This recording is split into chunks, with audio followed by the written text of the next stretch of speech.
If you like the story, you can support the author on Patreon. Link is in the description. Chapter 21, Disguise. Veer still felt that this wasn't enough. This level of effort probably wouldn't be sufficient to get what he truly desired. That main no me, imitation fruit, was way too useful. He had to obtain it. With that thought in mind, Veer immediately opened his medical kit. He grabbed the toilet plunger, which only had a few minor stains, and gave it a quick rinse. Then, without hesitation, he thrust it towards Bon Clay's mouth. Poor Bon Chan had barely caught his breath when he saw that thing, now damp and dripping, heading straight for him. The sheer horror of the moment made him open his mouth wide in a scream. Which was the perfect opportunity for Veer to shove the plunger in. The torment continued. At this point, even Bon Clay's legs started twitching involuntarily. The only sound left on the ship was the rhythmic thud-thud of Bon Chan's head slamming against the deck. The entire crew was dead silent. Tears unknowingly streamed down Bon Clay's face. Ding! Congratulations, host! You have gained 800 negative points. Ding! Congratulations, host! You have acquired the ability, Mimic. The system's voice finally rang out. Only then did Veer stop his actions. He was genuinely surprised at Bon Clay's mental resilience. This guy actually endured for quite a while. And the payout was quite generous. Must have been because the flavor of that thing was simply unbearable. Veer gave the plunger one last yank, tidied up his clothes, and looked at Bon Clay with concern. You okay? You were drowning just now and almost died. How are you feeling? Hearing that, a hint of life returned to Bon Clay's eyes. He turned his head to stare at the devil who had just tormented him. You did a great job. Next time, just let me die. With that, his eyes rolled back, and he was about to pass out. Veer's face brightened at the sight. Another patient? More work to do. He reached for the plunger again. But as soon as Bon Clay saw that expression, he shot up like a bolt of lightning. In the blink of an eye, he did several squats, followed by a few push-ups, and then finished with a series of high jumps. Finally, he exhaled deeply and said with a bright smile, I'm fine. Thank you, doctor. Really, I'm very grateful. So very grateful. His voice was overflowing with joy, so much joy that he was practically floating. Body, I can't go on anymore. Brain, no, you must. Seeing this, Veer didn't bother with him anymore. After all, he had already obtained the ability he wanted. Besides, he was starting to notice an odd smell whenever Bon Clay spoke. That toilet plunger wasn't originally from his kit, after all. He took the plunger back from Chopper and hurried off to his room, eager to test his new ability. Bon Clay watched him leave and let out a deep sigh of relief.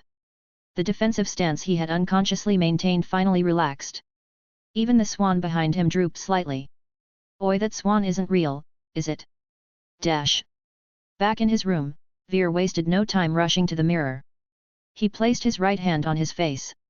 In the reflection, his handsome features suddenly shifted. A deer's head appeared in the mirror. It worked. No doubt about it. With the mimic ability, he could imitate anyone at will. Whether it was for infiltration or psychological warfare, this power was incredibly practical. Not to mention, he was no longer confined to just being a pirate. He could even create an alternate identity.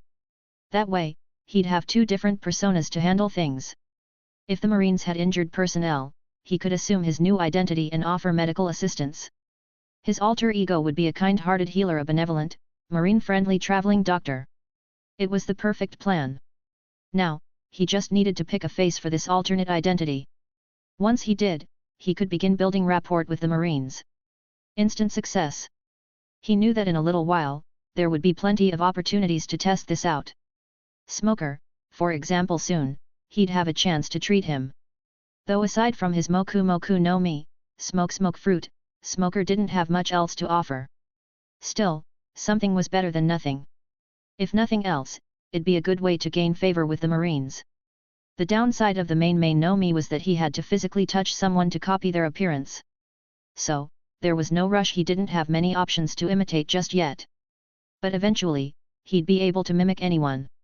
Wait a minute. Veer suddenly had a realization. He had touched Bon Clay earlier. And Bon Clay had many different faces. Which meant, without hesitation, Veer began experimenting. He pressed his hand to his face repeatedly, and his features kept shifting. Faces he had never seen before started appearing. King Cobra. Nami. Robin. Sanji. He could transform into all of them. His guess was right. It actually worked. He had found a loophole in the ability. Veer's face lit up with excitement. With this, his upcoming journey was about to get very interesting. After thoroughly testing the ability, he changed his face back to his own handsome features. Satisfied, he nodded and walked out of the room. The moment he stepped outside, he saw Bon Clay and his crew huddled together, performing some kind of synchronized dance. Bon Chan still had some strange liquid dripping from his mouth, yet no one seemed to mind. It had only been a few minutes, and they had already bonded this much? Was this their revolutionary camaraderie? Formed so quickly, yet seemingly unbreakable? Veer didn't understand it, but he was deeply impressed. Suddenly, a loud shout interrupted the cheerful atmosphere.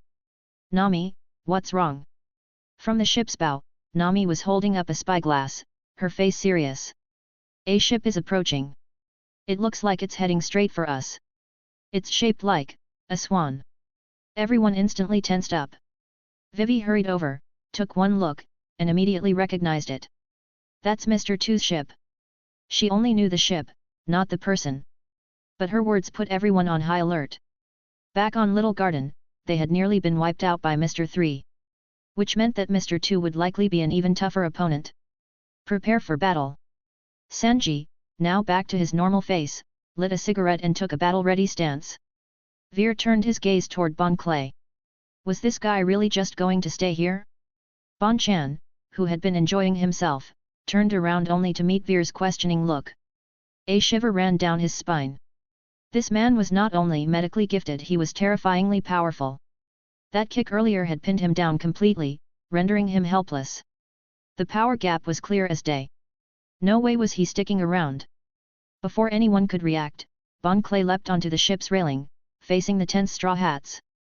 With his signature dramatic flair, he grinned and called out, "It's time to part ways, my friends. I hope we meet again someday, only you guys, though." He shot a wary glance at Veer. Then, before anyone could stop him, he launched himself into the air. With perfect grace, he landed on the approaching swan ship. And just like that, they sailed away, leaving the Straw Hats in utter confusion. Wait! He was Mr. 2. After a long silence, Luffy's question broke the tension on the ship. Chapter 22, The Mark of a Crewmate. His tone was filled with doubt. Still seems like it. He really is. Finally, Nami couldn't hold back any longer and directly revealed the truth. He's Mr. 2. The entire crew finally confirmed that their 2 brain cells hadn't deceived them. That guy was indeed a Baroque Works agent. After the initial shock, everyone calmed down. That said, Mr. 2 was actually a pretty decent guy. In this short time, Luffy and his crew had grown quite fond of Bon Chan. Now, they all felt that he must have been forced to join Baroque Works for some unknown reason. Their imaginations ran wild. But Vivi's next words made everyone tense up. Among the faces he just showed you, was my father's. This means Baroque Works is likely planning another major move. Vivi's face was filled with worry. Her country was already in turmoil, and now the enemy had the ability to impersonate its king. This was definitely not good news. The possibilities were endless. Nami could see the distress in Vivi's heart. She stepped forward and took her hand. Don't worry, everything will be fine. We're all here to help you. We'll make sure to fix this. Then she turned to look at the rest of the crew. Right, everyone. Her sharp gaze sent shivers down their spines. They all nodded frantically in agreement. Even Veer, who had only recently joined the crew, gave a nod of approval. Seeing this, Vivi felt slightly more at ease. Right. That guy was nice and all, but he is still Mr. 2. He can transform into any of us. We need to take precautions. Usopp voiced his concern, pointing out the immediate issue they needed to solve. That's easy. Luffy quickly grabbed Chopper's medical kit and pulled out a roll of bandages. He wrapped a bandage around everyone's left wrist. There. Now we don't have to worry about him sneaking in. Just as the crew was about to praise Luffy for actually having a good idea, he clapped his hands again. No, that's not enough. We need a secret mark under the bandage. That way, no one will know what it is except us. Let's make an X. This X will be the mark of our bond. As he spoke, Luffy had already drawn an X on his own hand. He raised it proudly for everyone to see. The crew had no words. For once, their captain was actually using his brain. They had nothing to say. Luffy then went around and marked everyone's wrist with an X. Veer watched as Luffy personally drew the mark on his wrist and nodded in satisfaction. Sometimes, this guy could really be reliable. His brain was surprisingly functional at times. Before long, the ship was back to full speed toward Alabasta. At this rate, they would reach their destination soon. Everyone resumed their usual tasks on board. Luffy's group went fishing, Nami took the helm, Zoro trained, and Sanji cooked. Seeing everyone back in their routine, Veer waved over Chopper, who was happily fishing. "What's up, big bro?" Chopper was still admiring the new design on his arm, absolutely delighted. This was a mark of their bond. And he had one too. Veer looked at him and shook his head helplessly. This silly kid could find joy in the simplest things. Weren't they already crewmates? "Come with me. I'm going to teach you how to make a powerful remedy that cures all ailments. This time, I won't interfere, you'll handle everything yourself. Opportunities like this don't come often, so make the most of it." With that, Veer turned with a mysterious air and walked toward his room upstairs. Hearing this, Chopper's eyes sparkled with excitement. A remedy that cures all ailments. Could such a miraculous thing really exist? His master was amazing. I have to learn this well. With that thought, Chopper quickly followed behind. Seeing his enthusiasm, Veer nodded in satisfaction. Whether it actually cured anything was another matter. After all, if the person wasn't around anymore, neither was the illness. Technically, that still counted as a cure. Inside the room, one side was set up as a workstation. Various tools for mixing medicines were neatly arranged on the table, and a refrigerator nearby held herbs that Chopper and Veer had gathered. They were usually stored in there to keep fresh. Veer pulled up a chair and sat beside the workstation. He gestured toward another stool, and Chopper quickly hopped onto it, nodding seriously to show he was ready. "All right, first step, heating." As soon as Veer spoke, Chopper got to work, his face full of focus. His hands moved quickly, finishing the preparation in no time. Mixing itself wasn't difficult, the real challenge lay in researching and testing the formulas. Seeing that Chopper was done, Veer spoke again. "Now, I'll give you the formula. Take notes." Chopper immediately pulled out his notebook, waiting attentively. "Got it, big bro. 1 tael of scale mushroom, half a gin of bloating grass, 2 yellow grain flowers, 3 taels of fathead tree fungus." As Veer listed the ingredients, Chopper diligently wrote them down, but his expression grew increasingly strange. If he remembered correctly, scale mushroom scent alone could knock out an average person. And they were using a whole tael. Bloating grass, if consumed, caused unbearable stomach swelling. Half a gin was already a lethal dose. That was about the size of a pregnant woman's belly. Yellow grain flour was even worse, 1 whiff could make an elephant collapse. And they were using 2 of them. What exactly was Master trying to make? Could this really cure all ailments? Wouldn't it just outright kill people? "You done writing? Then hurry up and get the ingredients. Why are you just standing there?" Veer's voice snapped Chopper out of his thoughts. "Be big bro. This doesn't seem right." Chopper stammered hesitantly. "What's not right? These are just the secondary ingredients. I'll give you the main one later. Just get these ready first. Stop wasting time." Veer scolded, making Chopper scramble to fetch the ingredients. Of course, Veer knew exactly what these ingredients did. A potent remedy needed to be, well, potent. And these were just the side ingredients, the real game changer was yet to come. 1,000 negative effect points worth of kidney tonic. Ace was going to be in for a surprise. A real shock, in fact. Guaranteed that the moment he drank it, he'd start convulsing on the spot. Chapter 23, Today is a good day. It's impossible to kill someone outright, but causing trouble? That's a given. Chopper, drenched in sweat from handling these medicinal ingredients, still followed Veer's instructions precisely. Various containers on the preparation table soon began bubbling and frothing. With smooth and skillful movements, Chopper quickly finished the concoction, pouring everything into a bottle before looking up at Veer, curious about the so-called main ingredient. Veer didn't keep him in suspense. Without hesitation, he pulled out a small bottle of Shenbeo and tossed it to Chopper. Chopper fumbled to catch it, staring at the bottle in confusion. This looks normal. After uncorking it and taking a sniff, Chopper became even more convinced. This stuff is completely normal. Apart from some unreadable text on the label, it was just an ordinary supplement. Having practiced medicine for years, Chopper had no trouble making this judgment. But then, what's the catch? Chopper looked at Veer, still puzzled. Try it. This is some really good stuff. You should be able to tell, right? Just one sip, and you'll feel instantly refreshed. Veer grinned mischievously. Seeing that smirk, Chopper felt a little defiant. There's nothing suspicious about this.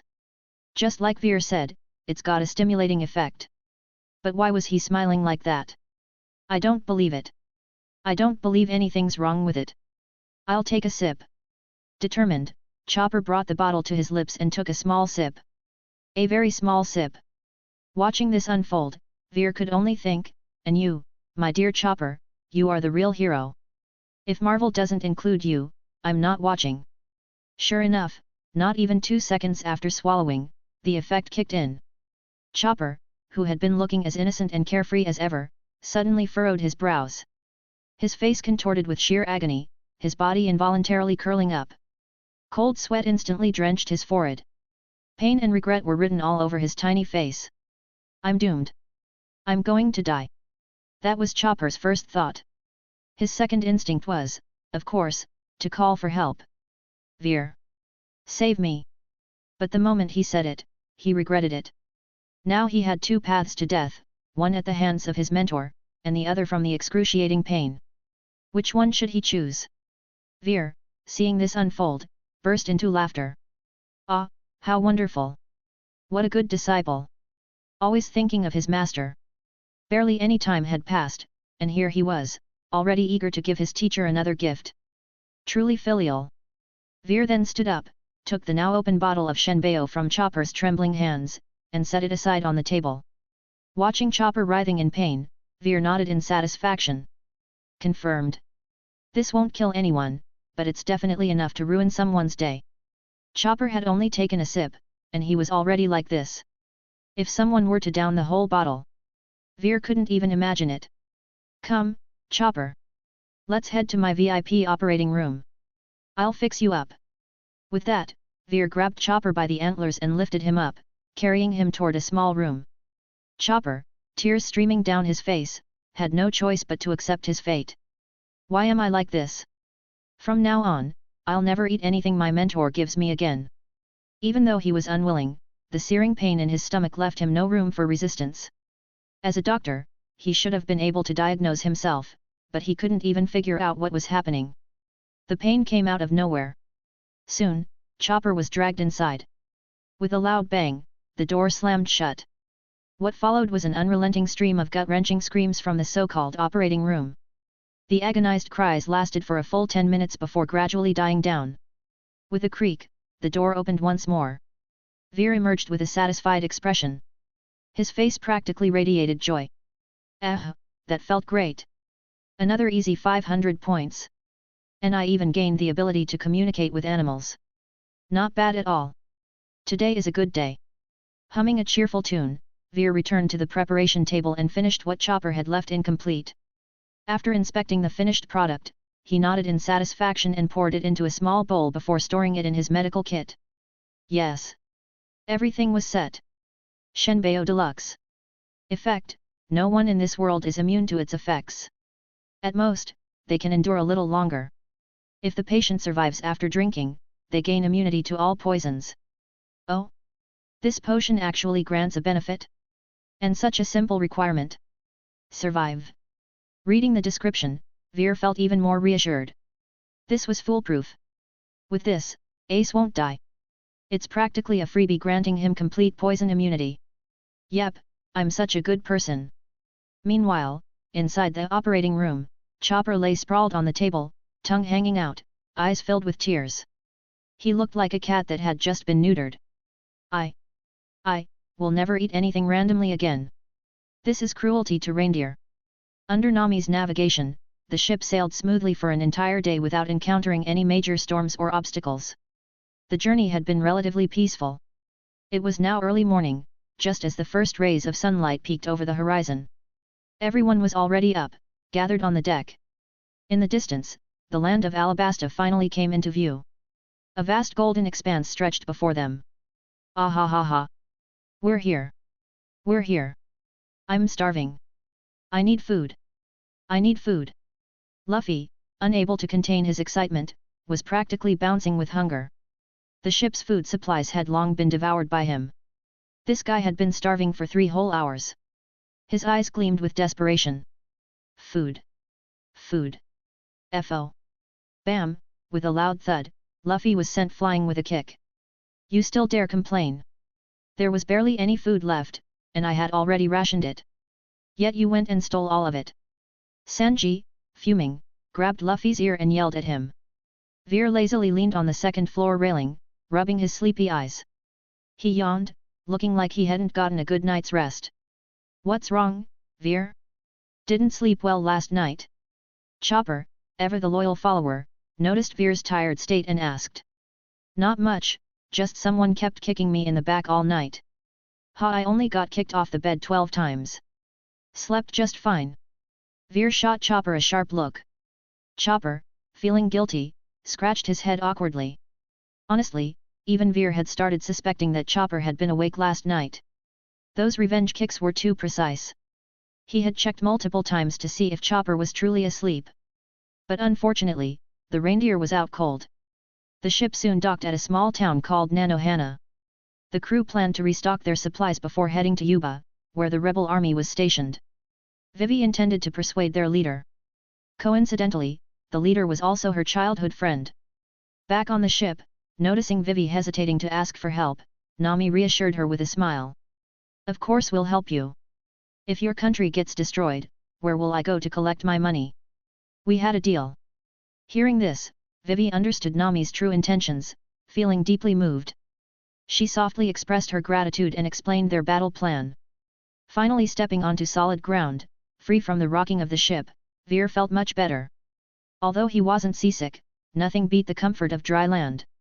We're off to buy supplies. With that, Veer hopped onto Chopper's back and rode off. At the port, he had spotted Mr. Three's ship. The crew decided to disguise themselves before taking action. If they were recognized, a chase would surely follow. After all, Vivi was a princess, and Baroque Works wouldn't simply let her roam free. Chapter 24, You Can Talk. Once they were recognized, it would bring a lot of trouble. Since no one knew Veer and Chopper, they didn't need to disguise themselves. So, the task of buying clothes fell to Sanji, who had never seen Mr. Three before. The rest of the group stayed put, waiting. All right, we'll just wait for Sanji to come back. Nami said with a smile, but soon realized that their group was already missing someone. Her smile gradually disappeared. Her expression turned twisted with anger. Where did Luffy run off to this time? Veer let out a huge yawn. He was truly exhausted. There wasn't much left to do, buy supplies, wait to run into Ace, and that would be it. If they didn't bump into him by chance, then they'd just have to track him down. Ace was a crucial part of the plan. Veer's ultimate goal in Alabasta was to squeeze some benefits out of Crocodile. Sure, Crocodile would lose to Luffy, but that didn't mean he was weak. The guy was just too obsessed with ancient weapons, which had caused his strength to deteriorate. Though, to be fair, it had deteriorated quite a lot. But Crocodile was still capable. In his younger years, he even went toe-to-toe with Bullet in a one-on-one battle. Back then, Bullet probably had the strength of an admiral. Whatever Veer could take from Crocodile was bound to be top tier, maybe even better than Ace's abilities. The issue was that if Veer healed Crocodile, he might not be able to take him down afterward. That's where Ace came in. If Veer didn't deal with Ace first, he wouldn't be able to handle Crocodile. Taking care of Ace was easy. Later, when Ace and their group crossed the desert, Luffy was bound to lose their supplies just as expected. With the blazing sun and the scorching heat, who wouldn't want a cold drink? Even a Firefist wouldn't be able to resist. As long as Veer handled Luffy first, Ace would naturally follow. Then, if Veer slipped him a little something, Wouldn't Ace just go full power? Drowsy, Veer couldn't hold on any longer. He leaned on Chopper's back, and before long, he was out like a light. Wake me up when we get there. Those were his last words before drifting off. Chopper, meanwhile, was nearly boiling in the heat. Even so, he kept adjusting Veer's position to prevent him from falling off. Not far ahead, the market was already in sight. Just a little more to go. Once they reached that place, everything would be over. Dripping with sweat, Chopper was nearly done for. As a reindeer from Drum Island, this kind of weather was unbearable. The distance didn't seem far, but right now, it felt endless. After struggling a little longer, Chopper finally couldn't take it anymore. Staggering into a shaded area, he collapsed, taking a break. He could feel himself nearing heat stroke, but logic told him if he passed out, he'd just get beaten up again. That was absolutely not an option. But just as he lay down, a voice called out. No parking here. Chopper looked up in confusion. A freckled man was smiling at him. Chopper was stunned. Who was this guy? Before he could speak, the man continued, ha ha ha. Just messing with you. Have you seen this person? He held up a wanted poster. Luffy's face was printed on it. Chopper was even more confused now. Why was this guy looking for Luffy? And why was he talking to him? Wasn't it obvious he was a reindeer? Why would someone ask a reindeer for information? This guy seemed kind of dumb. Before Chopper could figure it out, the man spoke again. Haha, that's my little brother. He's got a pretty high bounty at such a young age. If he keeps going like this, he might actually become the Pirate King. He casually slung an arm around Chopper's neck, looking proud. Hearing that, Chopper was now mostly sure this guy wasn't an enemy. After all, he just casually mentioned Luffy's dream. Maybe he really was Luffy's brother. At the very least, he didn't seem hostile. Thinking this, Chopper finally responded, that's my captain. As soon as he said it, Ace froze. His face was filled with disbelief. What the hell? What was going on? This reindeer talked. Ace, now in shock, smacked himself in the face twice just to make sure he wasn't dreaming. Hey? A random reindeer on the side of the road could talk. That was already insane, but the craziest part was this reindeer was actually Luffy's crewmate. Was this some kind of joke? How could the timing be this perfect? You can talk. And you're Luffy's crewmate. Chopper looked at him, speechless. So he knew reindeer weren't supposed to talk, huh?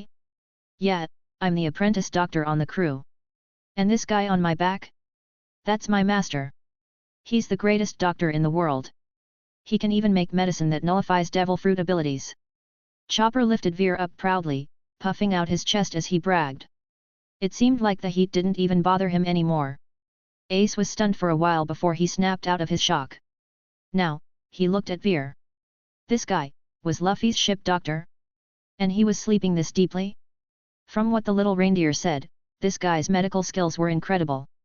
Luffy really lucked out getting someone like him. Ace had no reason to doubt Chopper's words. If this guy could create medicine that nullified devil fruit powers, then his skills must be god tier. After all, Ace had traveled the world and never heard of such a thing. If he could do that, his medical abilities must be off the charts. Then suddenly, a thought struck Ace. Wait a minute. If he was really that skilled, could he help Whitebeard? Whitebeard's health was getting worse by the day. If it kept going like this, he wouldn't last for many more years. Once this guy woke up, Ace had to ask him. Originally, Ace had just been heading to a restaurant when he spotted a fluffy reindeer in the desert and found it interesting. So, he came over to chat. But now, he had completely changed his mind. Food could wait, but he absolutely could not let this guy slip away. He had to stay close. If they weren't really Luffy's crewmates, he might never find them again.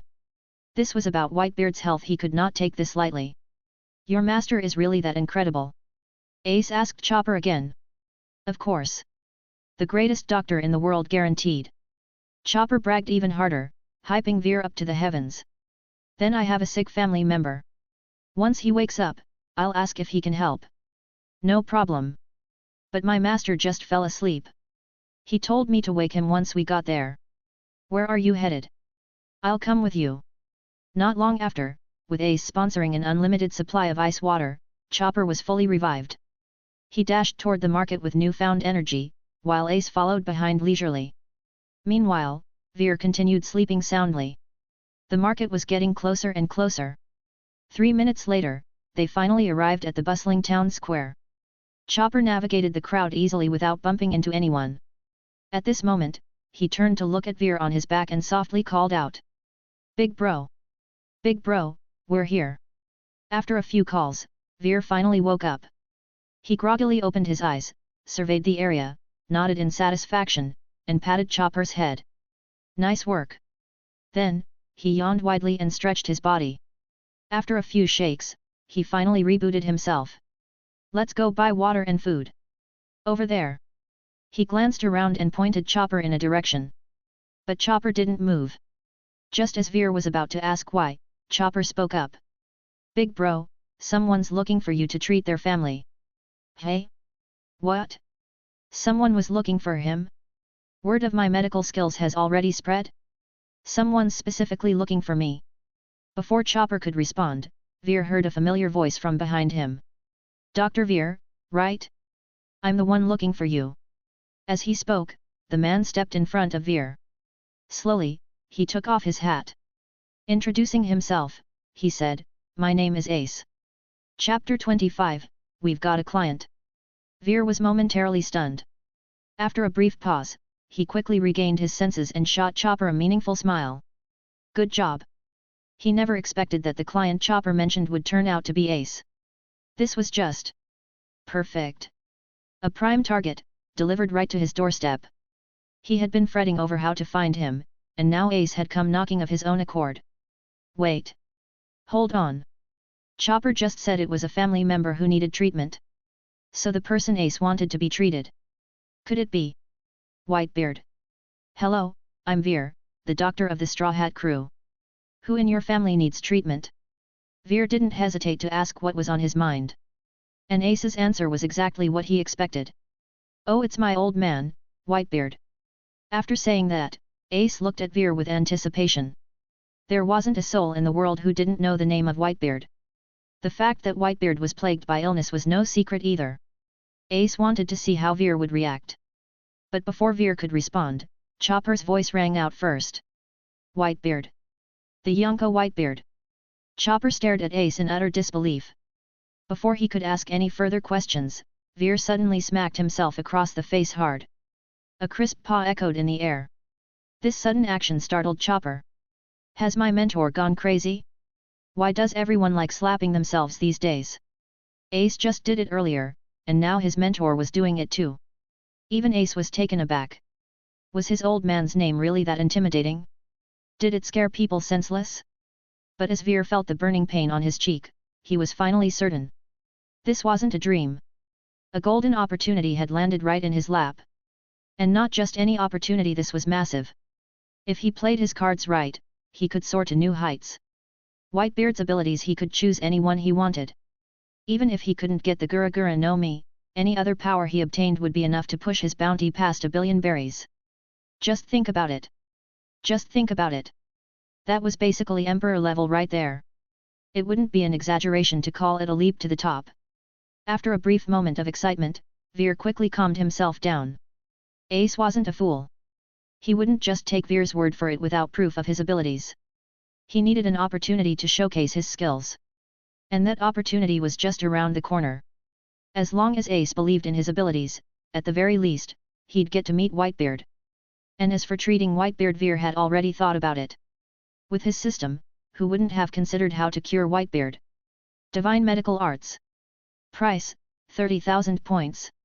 Effect, instantly elevates medical expertise to the highest level, capable of curing all known diseases in this world. Evaluation, even a dog could become a divine healer with this. Veer had his eye on this for a long time, but he had never been able to afford it. Now, with a few thousand points saved up, treating Ace could push him over 10,000. After all, Ace was both an important figure and incredibly powerful. If he could also take down Crocodile, there was a real chance he could reach the goal. Once he exchanged for this ability, he wouldn't need to keep buying medical supplies from the system. That would save him a fortune. And curing Whitebeard? That would be an absolute win-win-win scenario. With that in mind, Veer spoke up. So, Whitebeard, hey? His condition certainly isn't simple. Even though I haven't examined him yet, I can already tell how tricky it is. Hearing this, Ace's face immediately fell. But tricky doesn't mean impossible.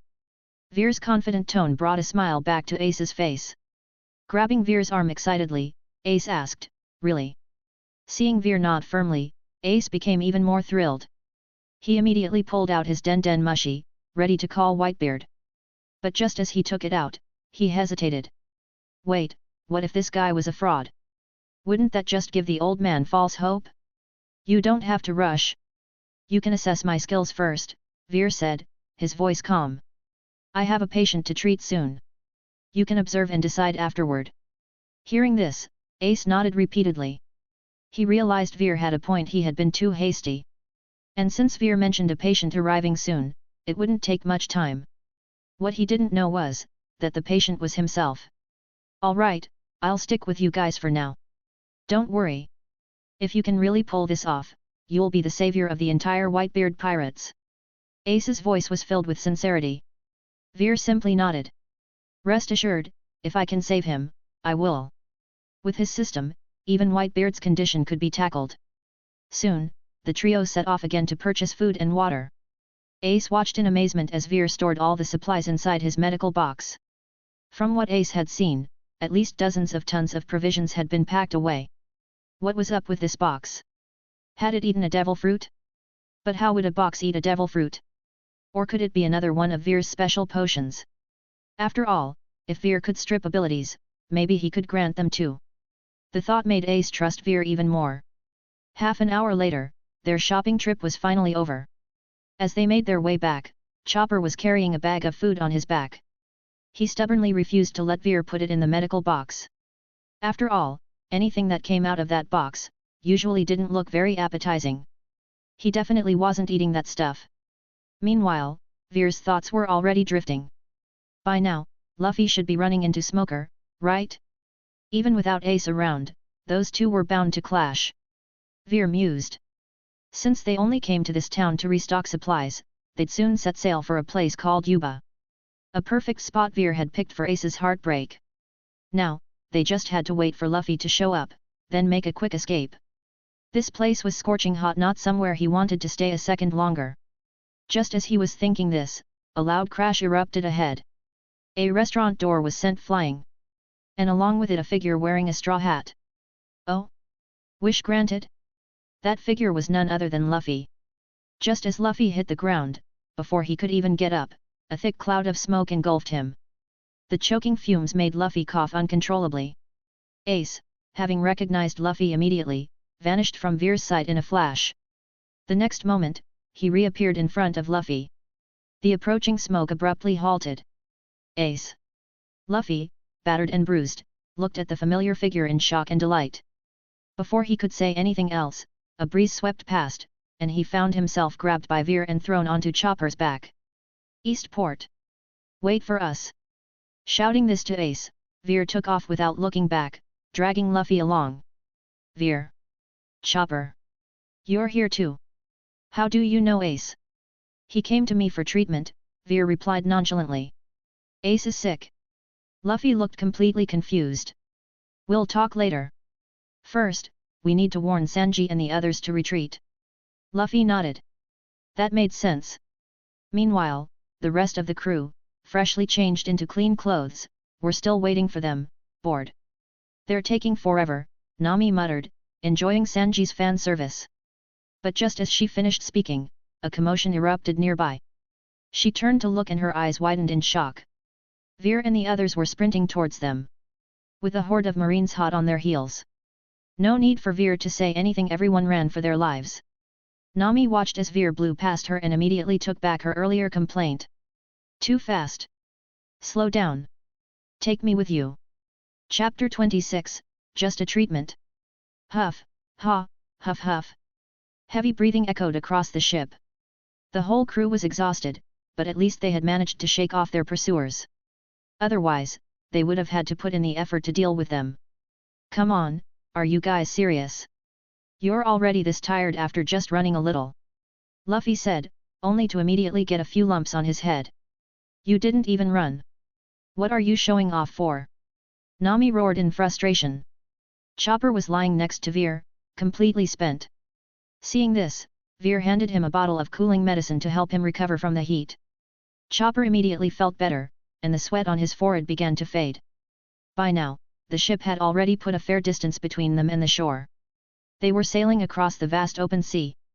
Veer walked to the ship's railing, lifting his gaze toward the horizon. This slow. Just as he was thinking that, he noticed 5 massive ships approaching in the distance. They were the same 5 Baroque works ships that Ace had obliterated in the original story. Come check this out. We're about to witness some fireworks. Veer called out to the others. The crew turned to him with confused expressions. Fireworks? In broad daylight? Those are Baroque works ships. Vivi had recognized them as well. Her face filled with anxiety. 5 massive ships, each several times the size of the Going Merry. Not to mention, they were packed with enemies. If a battle broke out, everyone wore grim expressions. The situation wasn't looking good. Here he comes. The moment Veer spoke, a figure appeared in their line of sight, using small jet-like bursts to propel himself through the air. Ace! It's Ace! Luffy, despite his head still covered in lumps, shouted excitedly. Ace?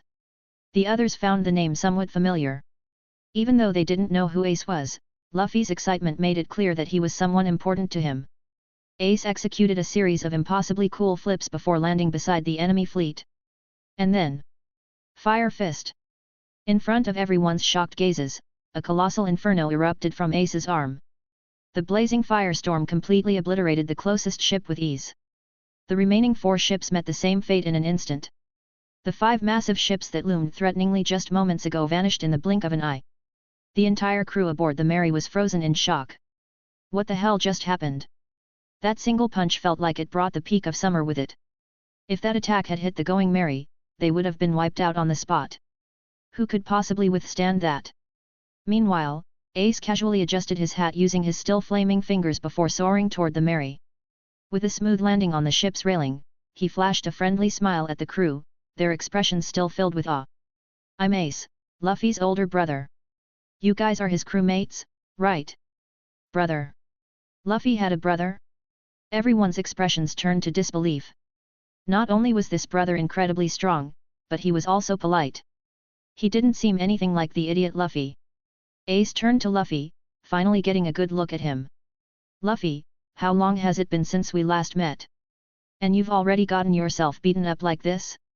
There's no way you're becoming the Pirate King at this rate. Ha ha ha, you're way too weak.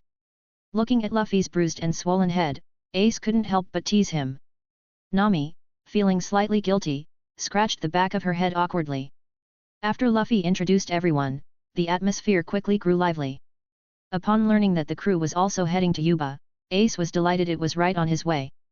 He and Luffy hit it off immediately, deciding to travel together. Yuba wasn't too far, just about an hour's journey. After finalizing their plans, Ace sneakily approached Veer with a mischievous glint in his eyes. When's that patient of yours gonna show up? Just from his expression, Veer could tell he was getting impatient. Well, of course. Chasing Blackbeard was a race against time, one misstep and he'd fall behind. Soon. He's in Yuba. You'll see him in a bit. Veer's grin turned sly as he looked at Ace with an increasingly peculiar gaze. Ace remained completely unaware. Really? That's perfect. He was actually pleased with the news. What are you guys talking about? Luffy suddenly popped up beside them, eyes full of curiosity. He scanned their faces, looking like he had just caught 2 people up to something sneaky. Nothing much, just getting someone treated. Ace responded casually. Oh, treating someone, hey? For a second, I thought you were the one who was sick, Ace. Veer is really skilled. You found the right guy. He can cure anything. Though, his treatment methods are kinda questionable. But I think they're fine. Luffy rambled on, trying to reassure Ace, but his words only made Ace's anticipation grow. If even Luffy vouched for him, then Veer must be the real deal.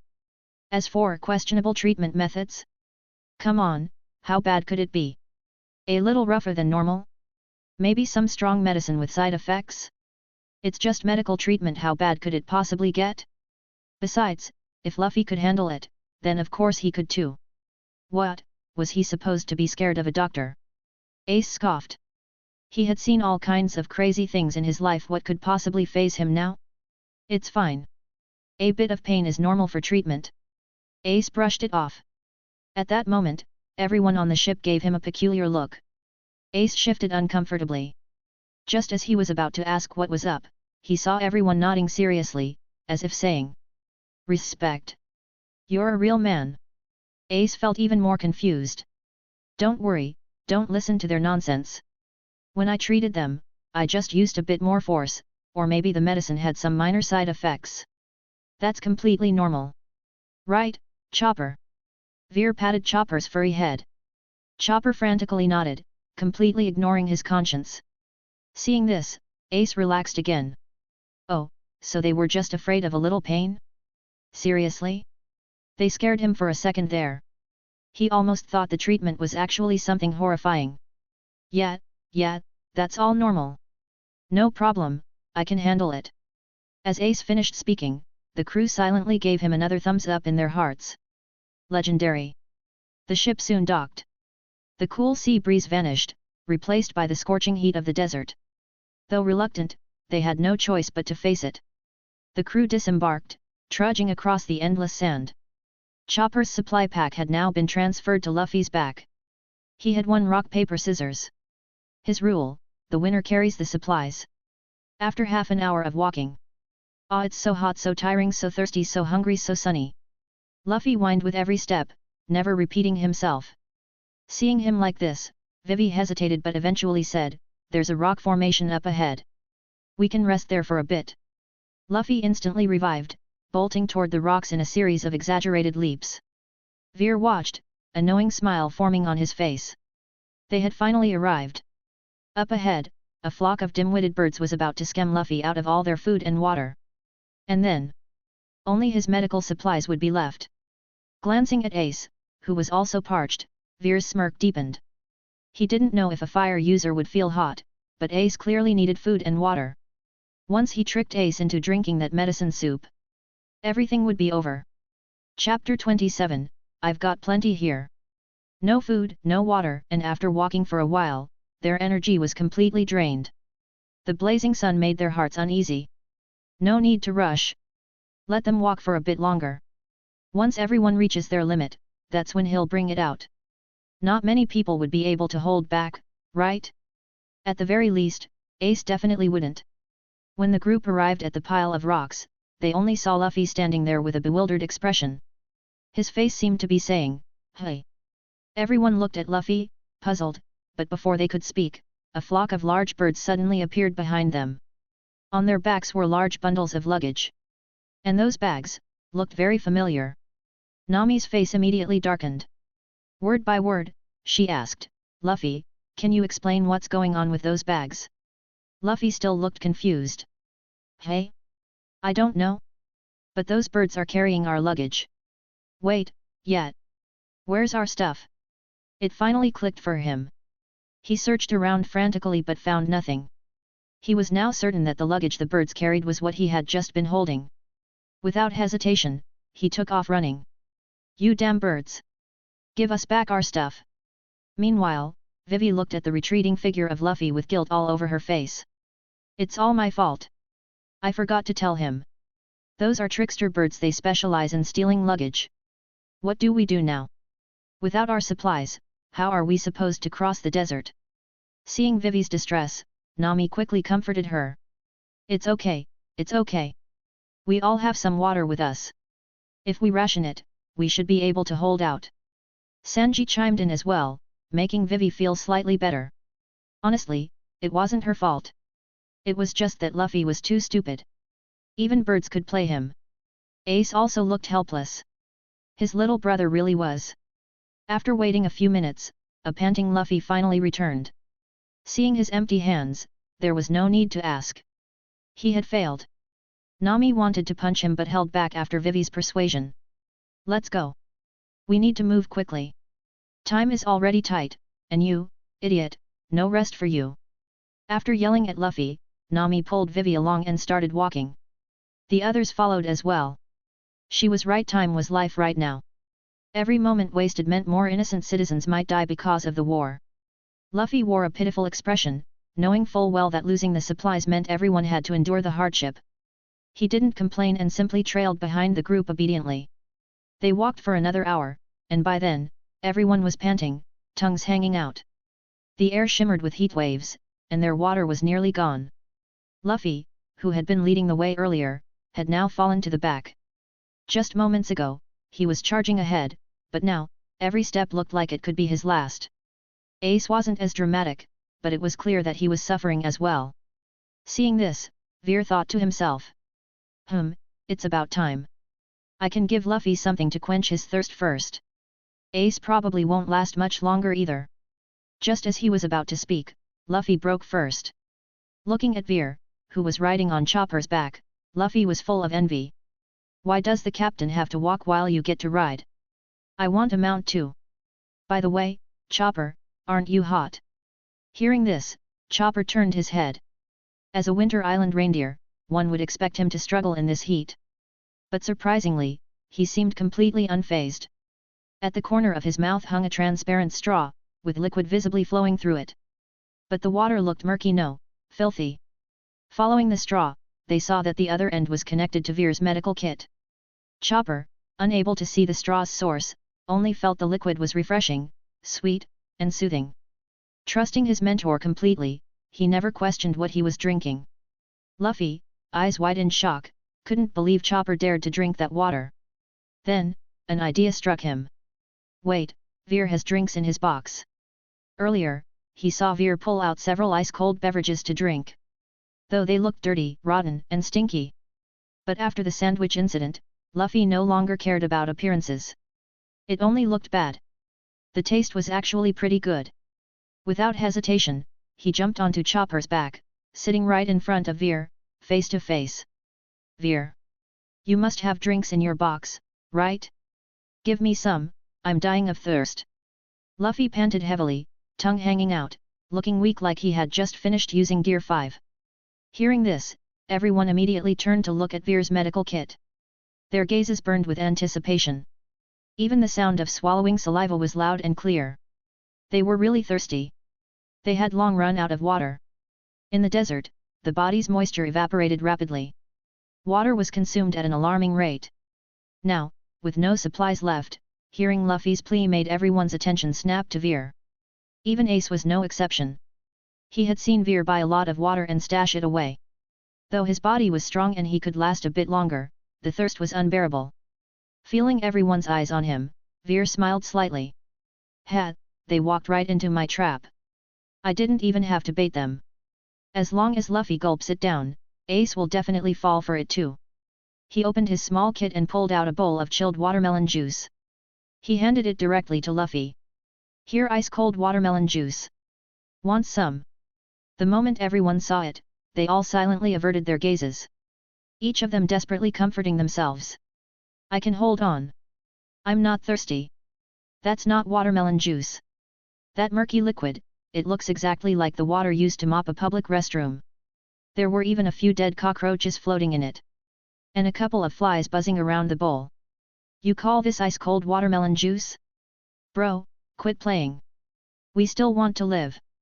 Ace's face was filled with disbelief. He looked at Veer like he was an absolute idiot. Was this guy drunk? Unfortunately, Veer was completely sober.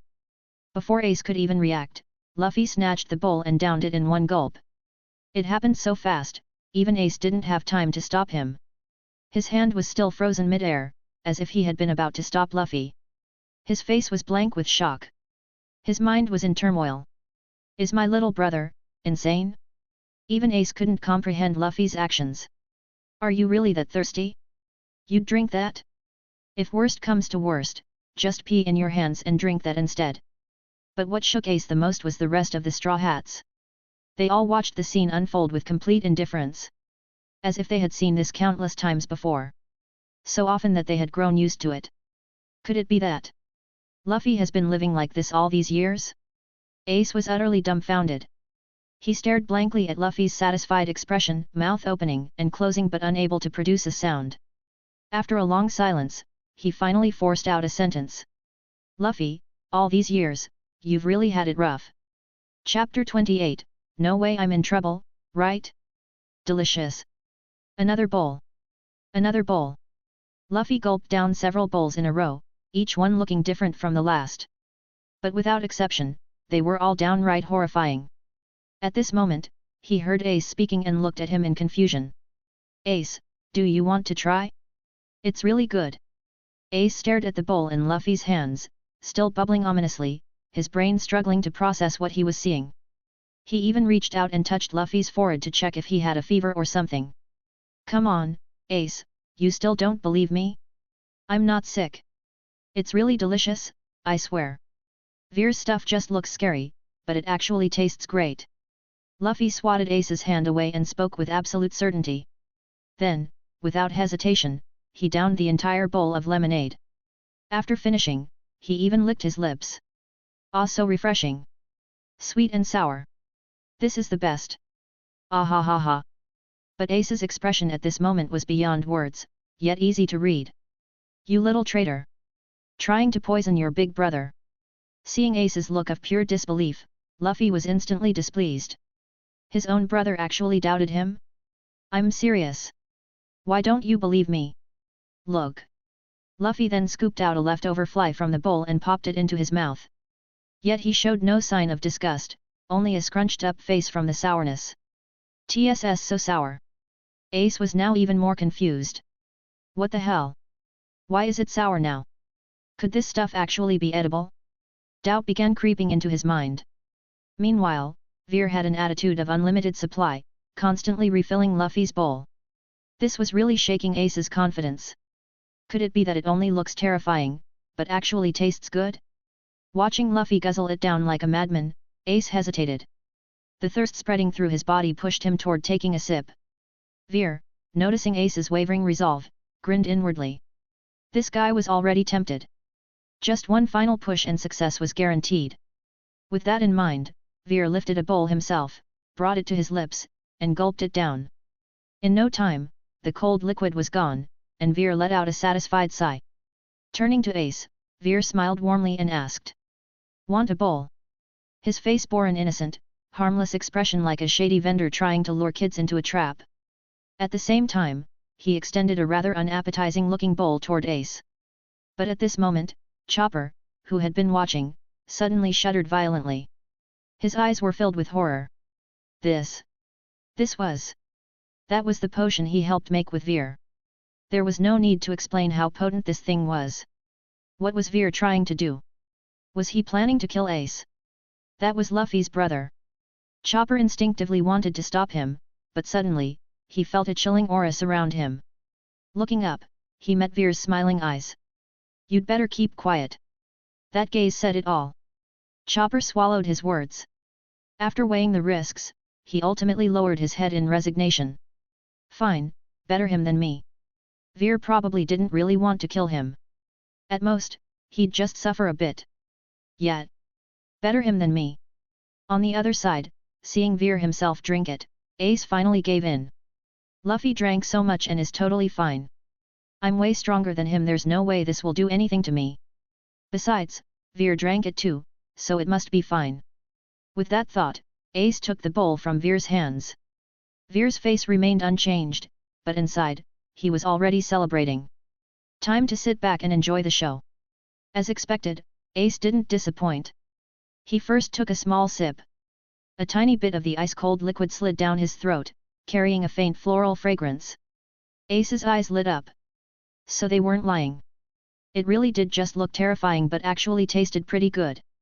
Lifting the bowl, he stopped hesitating and downed it in one go. After a series of gulps, the full bowl of potent medicine was completely consumed. Veer showed no reaction, he simply continued sipping his own water. On the surface, nothing seemed unusual. But inside, he was laughing like crazy. See? Easy. The monkey family is just too gullible. Yet Ace didn't feel any discomfort. On the contrary, he felt full of energy. Even his mind seemed clearer. A rush of excitement filled his entire body. Meanwhile, a fully revived Luffy was already bouncing around excitedly. Following his lead, the crew continued on their journey. Ace simply followed along. Seeing him completely fine, both Veer and Chopper were dumbfounded. The two of them locked eyes in utter disbelief. They glanced at each other, then back at Ace. What the hell? Why was he completely fine? Was the medicine not strong enough? Did they mix up the potion? Veer double-checked and was absolutely sure he gave Ace the right one. What Ace drank was the exact potent formula Chopper had concocted with added stamina boosters.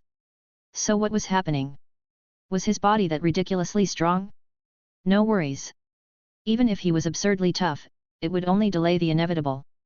The chapter isn't over yet, just keep reading. Just wait, he'd be feeling it soon enough. Yet, 30 minutes passed. Ace was still perfectly fine. Now Veer was starting to doubt himself. Could it really have no effect on him? Well, it was too late to second-guess now. The only thing to do was keep observing. Another half-hour passed, and the group reached a rocky terrain. The large shaded area was perfect for a break, so everyone decided to rest. They had been walking for an hour. It was exhausting. Ace and Luffy sat together, chatting happily with no signs of anything unusual. Veer and Chopper sat across from them, staring intently at Ace without blinking. It had been an hour. What the hell was going on? Was the potency of the stamina booster overrated? Impossible. Chopper had personally tested it 100% effective. So why was this happening? Just as Veer was at a loss, a loud growl echoed from the front. Grrrrrrrrr. The sound was so loud that everyone turned toward the source. Seeing all eyes on him, Ace's face turned slightly red. This was so embarrassing. Damn stomach, why did it have to growl so loudly? Ace, are you hungry? Your stomach sounded like an explosion. It scared me. Luffy laughed, teasing him. Ace scratched his head in embarrassment. Just as he was about to speak, his face suddenly changed. His entire expression twisted in agony, his tanned face turning bright red from exertion. His hands clutched his stomach as his body slowly curled up. Before long, Ace was hunched over in pain, groaning. This scared the hell out of Luffy. Something was definitely wrong. Ace. Ace, what's wrong? Doctor. No, wait. Veer. Veer. Ace is sick. Help him. Luffy finally realized what was happening and shouted toward Veer. Seeing this unfold, Veer was overjoyed. He could barely contain his grin. Luffy reached out to grab Veer, only to find he had missed. Before he could react, he suddenly felt like he had been hit by a truck and was sent flying. Meanwhile, Veer crouched beside Ace, rubbing his hands together. He could not wait to make Ace immune to all poisons. No other intentions at all, really. Chapter 29, Ace, just endure it for now. At this moment, Luffy was once again pulling himself back by grabbing onto the rocks. Veer had been too fast earlier. Luffy hadn't even had time to react before he was sent flying. Veer, what's wrong with Ace? He's not going to die, is he? He's still so young. Luffy asked with a worried expression, only to receive a heavy blow to the head. What nonsense are you spouting? If you don't know how to talk properly, just shut up. The hot-tempered Nami immediately punched Luffy. Veer glanced at Ace and had already figured out the situation. Not that he really needed to check. He was the one who did this, after all. Of course, he knew what was going on. But appearances had to be kept up. It's fine, everyone, don't panic. Ace is just suffering from food poisoning. His body is strong, so he won't die, but if we leave him like this, he'll go through a period of weakness before he recovers. As he spoke, Veer pulled out his medical kit and started rummaging through it. Luffy, hearing Veer's words, immediately panicked. Ace had just told him that he was on a mission. And his opponent seemed to be pretty strong. If he ended up in a weakened state, wouldn't that be incredibly dangerous? Veer. You have to help Ace.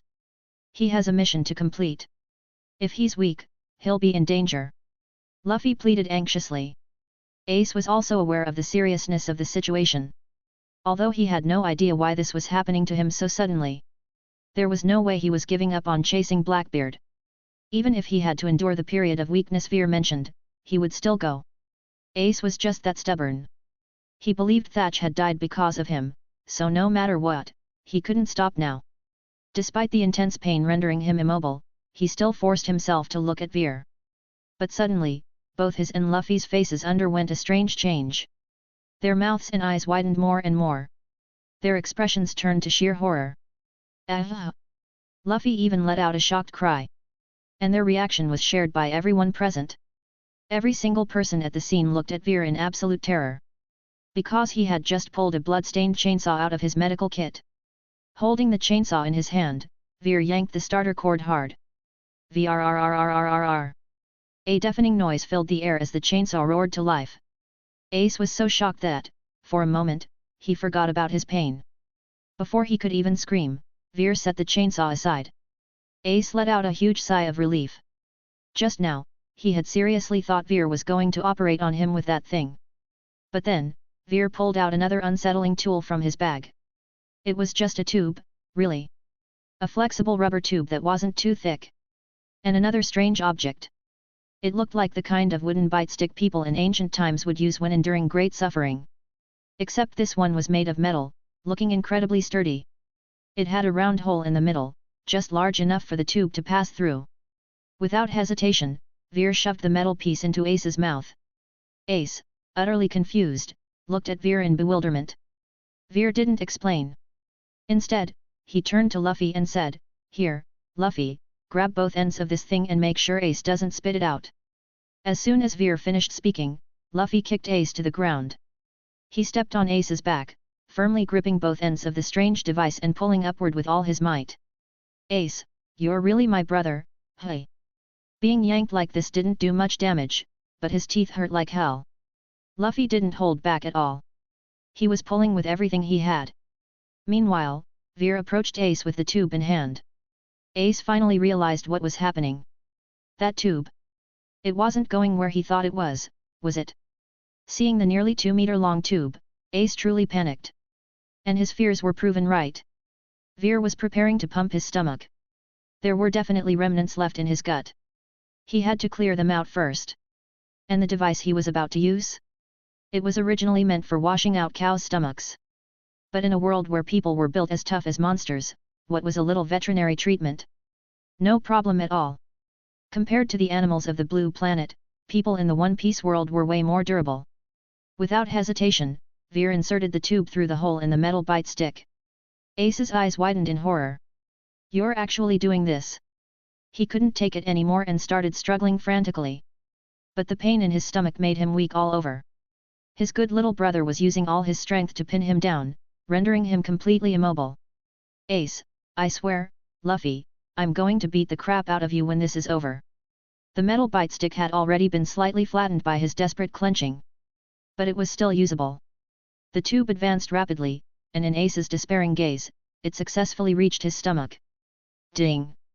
"Congratulations, host, you've earned 5,000 negative points." Ding! "Congratulations, host, you've earned 2,000 negative points." And they hadn't even started yet, 7,000 points already. What fantastic news! As long as nothing unexpected happened, this was going to be a jackpot of negative points. Just as he thought that, the system's voice chimed again. Ding! "Congratulations, host, your balance has reached the threshold. Unlocking new ability, painful but not in vain." Hey? What? This ability? Turns out, those who suffer under his treatment gain varying degrees of power UPS. Damn! This system is actually pretty considerate. It even provides benefits to the victims. Respect. Total respect. Ace, you should be grateful to have a doctor like me. Thinking this, Veer pulled out a funnel and attached it to the exposed end of the tube. "Chopper, bring the water." Hearing this, Chopper immediately transformed into his larger form, rushed over, and took the bucket of dirty water Veer handed him. Ace was completely shattered. His stomach ache was probably caused by drinking that stuff earlier. He didn't know why the others could drink it while he couldn't, but it was very clear that he shouldn't drink any more of it. What was this bastard up to now? This was bad. Really bad. Luffy was still pinning him down, making escape impossible. "Ace, it's okay. Just close your eyes and endure it. It'll be over soon." Luffy, for once, spoke like an understanding big brother, trying to console Ace. Ace had finally reached his breaking point. He swore to himself, as soon as I recover, I'm beating this idiot to a pulp. And so, the first bucket of water went down. The bizarre sensation provided Veer with another 2500 negative points on the spot. And where there was one, there were more. After several buckets, Ace's stomach visibly swelled. Veer grabbed the tube and began forcefully pumping. Soon, a flood of unknown liquids and an influx of negative points came pouring out. Ace was completely numb. Was this really how stomach pumping worked? Your poisoning was too severe. Standard procedures wouldn't be fast enough. Veer explained casually as he poured in more water. And to Ace's surprise, his pain really was subsiding. And even more shocking, his physical strength had actually improved slightly. What was going on? If this was the case, maybe this suffering wasn't entirely unbearable. It was just the price of getting stronger. Fine. I'll endure it. Just a little more. But as Veer pumped again, Ace's eyes watered. This isn't something a human should have to endure. Chapter 30, I'll have you back on your feet in no time. Veer's face was practically twisted with glee.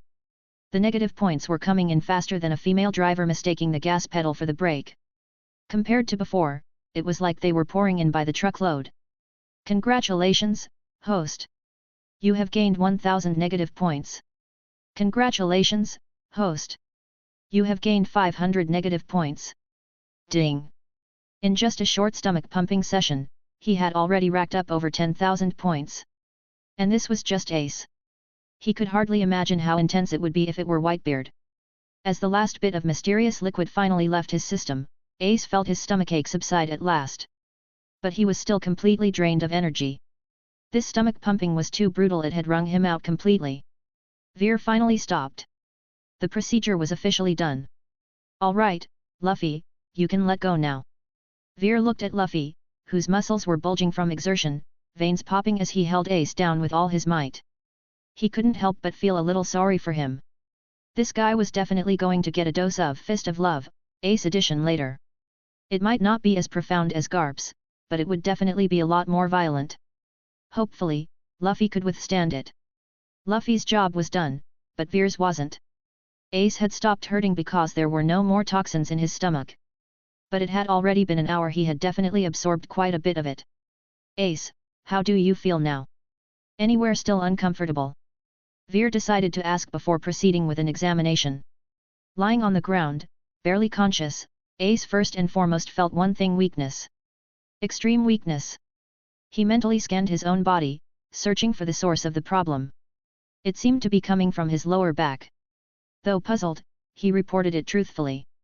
Veer's expression turned odd at the revelation. Wait. Did that supposed tonic not actually replenish stamina? Instead, it drained it even more. And we're not talking about an ordinary person here. This was Firefist Ace, a haki-wielding powerhouse with a 550 million bounty. If even his kidneys couldn't handle it, then what about regular people? Veer suddenly recalled that advertisement where the old master had downed an entire bottle. Damn, that guy must have been built different. All Veer could do was admire him. Now that he knew the cause, treatment was simple. He picked up a chainsaw lying nearby. Originally, he had prepared it in case the stomach pumping wasn't effective so he could just cut Ace open and manually clean him out. Turned out, the stomach pumping had been plenty thorough. He thought the chainsaw wouldn't be needed anymore. Guess not. Ace needed immediate replenishment. There was no time for slow recovery. So, Veer turned to his systems store. He was filthy rich in points now, so he might as well spend some. He navigated to the search bar and typed, kidney supplement. The top result instantly caught his eye. Super Kidney Boost Pills. Function, restores kidney function. Extreme recovery. Price, 3000 points. Review, fatigue sometimes comes from overwork, making you feel completely drained. Revitalize and reinforce your foundation with Super Kidney Boost Pills. Now this was the real deal. Not like that so-called tonic, which had rumored properties. After purchasing the pills, Veer had no intention of letting Ace take them directly. Orally ingested medicine was too slow. Crush these pills, mix them with some goji berry water, and turn them into an injectable solution. Each dose should contain 10 pills. Make 2 doses total. Veer handed the materials over to Chopper.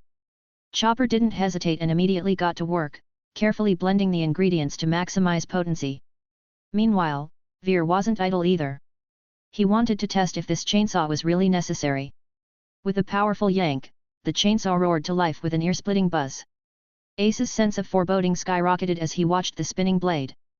The others, however, looked completely unfazed. As spectators, they found it entertaining. But if they were in Ace's position, it would be a different story. And, just as Ace feared, Veer stepped forward, planting his foot firmly on Ace's lower back. Then, he swung the chainsaw down. Whoa, whoa, whoa. Hey! What the hell? Ace was genuinely panicking now. Bro, if I knew this was your idea of treatment, I'd rather die outside. Now he finally understood why Nami and the others had praised his courage earlier on the ship. If he could go back in time, he would stay as far away from Veer as possible. This guy was insane. Ace struggled as best he could. But in his weakened state, he was powerless. The chainsaw came down. Why use a chainsaw? 1. It was great for racking up negative points. 2. A regular scalpel might not even cut Ace's ridiculously tough body. Congratulations, host. You have gained 8,000 negative points. Congratulations, host. You have gained 5,000 negative points. Ding! Negative points were flooding in like crazy. But Veer ignored them. He was fully focused on Ace's kidneys. His initial medical skills weren't top tier, so he needed to concentrate. Concentrate on surgically removing Ace's kidneys. Chainsaw kidney surgery. This was a first for him, too, so he was a bit inexperienced. But judging by the system's constant chimes, he knew the chainsaw was the right choice. The super kidney boost pills had potent effects, but they might not be enough on their own. To ensure total recovery, he had to remove the kidneys first, inject them directly, and then put them back in. Soon, 2 organs, vaguely shaped like ears, were extracted. Ace stared in shock. Did this madman just chainsaw his kidneys out? Before he could process it, he noticed something even weirder. His kidneys. They looked completely shriveled. Practically dried up husks. What the hell? Hadn't he always taken good care of himself? Why did his kidneys look so damn weak? Ace was dumbfounded. He was still a virgin, damn it. How the hell were his kidneys in this state? Ace, you need to take better care of yourself. I mean, we all get it, but... Veer coughed lightly. You really should practice some restraint. As soon as Veer finished speaking, Ace's face turned red with embarrassment. Damn it. No matter what he said now, no one would believe him. This lunatic had literally taken his kidneys out. How was he supposed to argue his case? As he felt the judgmental stares of those around him, Ace burned with shame. Humiliation. Utter humiliation. This was beyond embarrassing. Chapter 31, Hey? That's not right. At this moment, Chopper had finally finished preparing. The 2 syringes, usually used for injections, were now filled to the brim with a special solution. Veer took them from Chopper's hands and directly injected one into the shriveled kidney he was holding. The entire dose of the medicine was smoothly administered. As the drug took effect, the kidney visibly began to swell, rapidly regaining its fullness.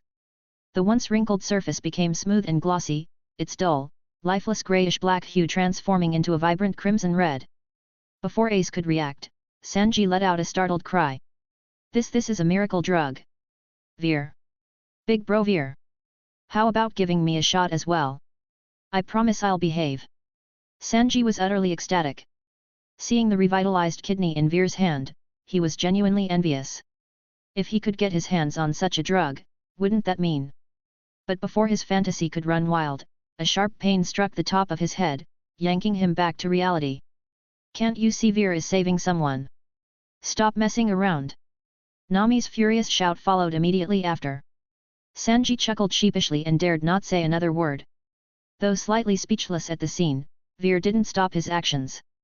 The second syringe was swiftly plunged into the other kidney. Moments later, 2 fully revitalized kidneys were now fresh and ready. Ace, witnessing Veer's methods, was completely dumbfounded. Restoring kidneys can be this fast. What kind of insane medicine is this? Before he could fully process everything, Veer had already moved on to the next step, stitching him up. When Ace turned to look, the first thing he saw was a needle that had snapped in half due to rust. As for the thread, no matter how he looked at it, it suspiciously resembled a long strand of enoki mushrooms. What the hell? Hey! Veer! What are you doing? Are you really stitching me up like that? Ace felt like he was about to lose his mind. His eyes widened in shock, staring at Veer in pure horror. Why does this guy not resemble a normal doctor in the slightest? Since when did doctors have such bizarre methods? Almost done. With that, Veer's expression twisted into a sinister grin, his hands applying even more force. The intense pain, combined with the sheer psychological discomfort, made Ace cry out in agony. This guy, he's brutal. In reality, it wasn't Veer's fault. Despite using the best equipment he had from the medical kit, Ace's absurdly tough skin made it almost impossible to stitch him up without using some serious strength. Ding! Congratulations, host! You have gained 1000 negative points. TCH. No doubt about it, Ace was a goldmine for negative emotions. Just a little effort, and the rewards were leagues beyond what anyone else could provide. After 5 minutes, Veer had finally finished. The kidneys were seamlessly reattached. Ace, despite gritting his teeth in pain, exhaled a deep breath of relief. It was over. He should have collapsed to the ground from exhaustion, yet, strangely enough, he felt the complete opposite. Instead, he was brimming with energy. As he stood up and stretched his body, the sensation became even more apparent. From his lower back, an endless surge of power radiated throughout his body. He suddenly felt terrifyingly strong. Even his physical strength seemed to have increased. Curious about this newfound sensation, he immediately decided to test it out. He took a deep breath, closed his eyes for a moment, then suddenly snapped them open. His right arm shot up towards the sky. Hike in! Firefist! An enormous burst of flames erupted instantaneously, soaring into the sky. The scorching heat forced everyone nearby to instinctively step back. The towering inferno shot up at least 1,000 meters, growing larger and more intense the higher it climbed. From a distance, it resembled a massive flaming tornado. The pile of rocks around him instantly melted under the immense heat, and within half a second, they had completely vaporized, vanishing without a trace. The entire process lasted only 2 seconds. Then, just as quickly as it appeared, the pillar of fire dissipated into the air. What the? The entire Straw Hat crew stood frozen in place, dumbfounded. What just happened? Had Ace been holding back before? This punch felt several times stronger than before. Luffy's jaw nearly hit the ground, his face filled with disbelief. Ace, you're this strong? No. I know you're strong. But I swear I'll catch up to you. While the crew chattered in astonishment, Ace remained completely silent. Because, out of everyone present, he was the most shocked of all. Staring at his own fist, his expression was one of utter disbelief. What just happened? That Firefist attack, its temperature, range, and sheer destructive power had far exceeded his usual level. In fact, it was nearly twice as strong as normal. And all of this was a direct result of what just happened. His body had undergone a transformation, at least a 10% improvement compared to before. If he had to train for such a boost on his own, it would have taken him at least half a year. But now? Half an hour? Not even. And if it were just a 10% boost to his physical strength, it wouldn't have been enough to unleash a fire fist of that caliber. The true source of that explosive power came from his lower back. His newly restored kidneys had actually amplified his attacks.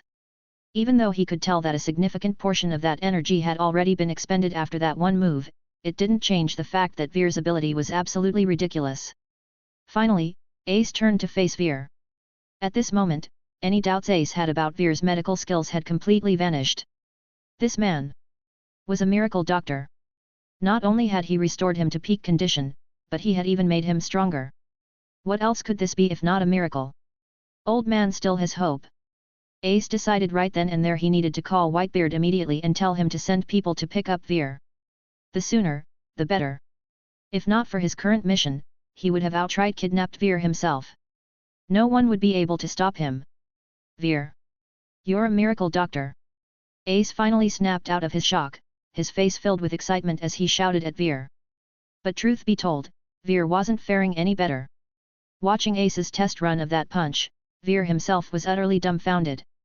What the hell? Sure, he had heard that healing a patient could make them stronger, but this kind of power boost was way too broken. If he healed Ace a few more times, wouldn't that turn him into the Pirate King? Or better yet, with such an overpowered ability, why bother healing others? Why not just heal himself instead? Just as he was thinking this, the system's voice rang out. Ding! Each individual can only receive one power-up from the host per year. Note, the host himself cannot receive enhancements. TCH.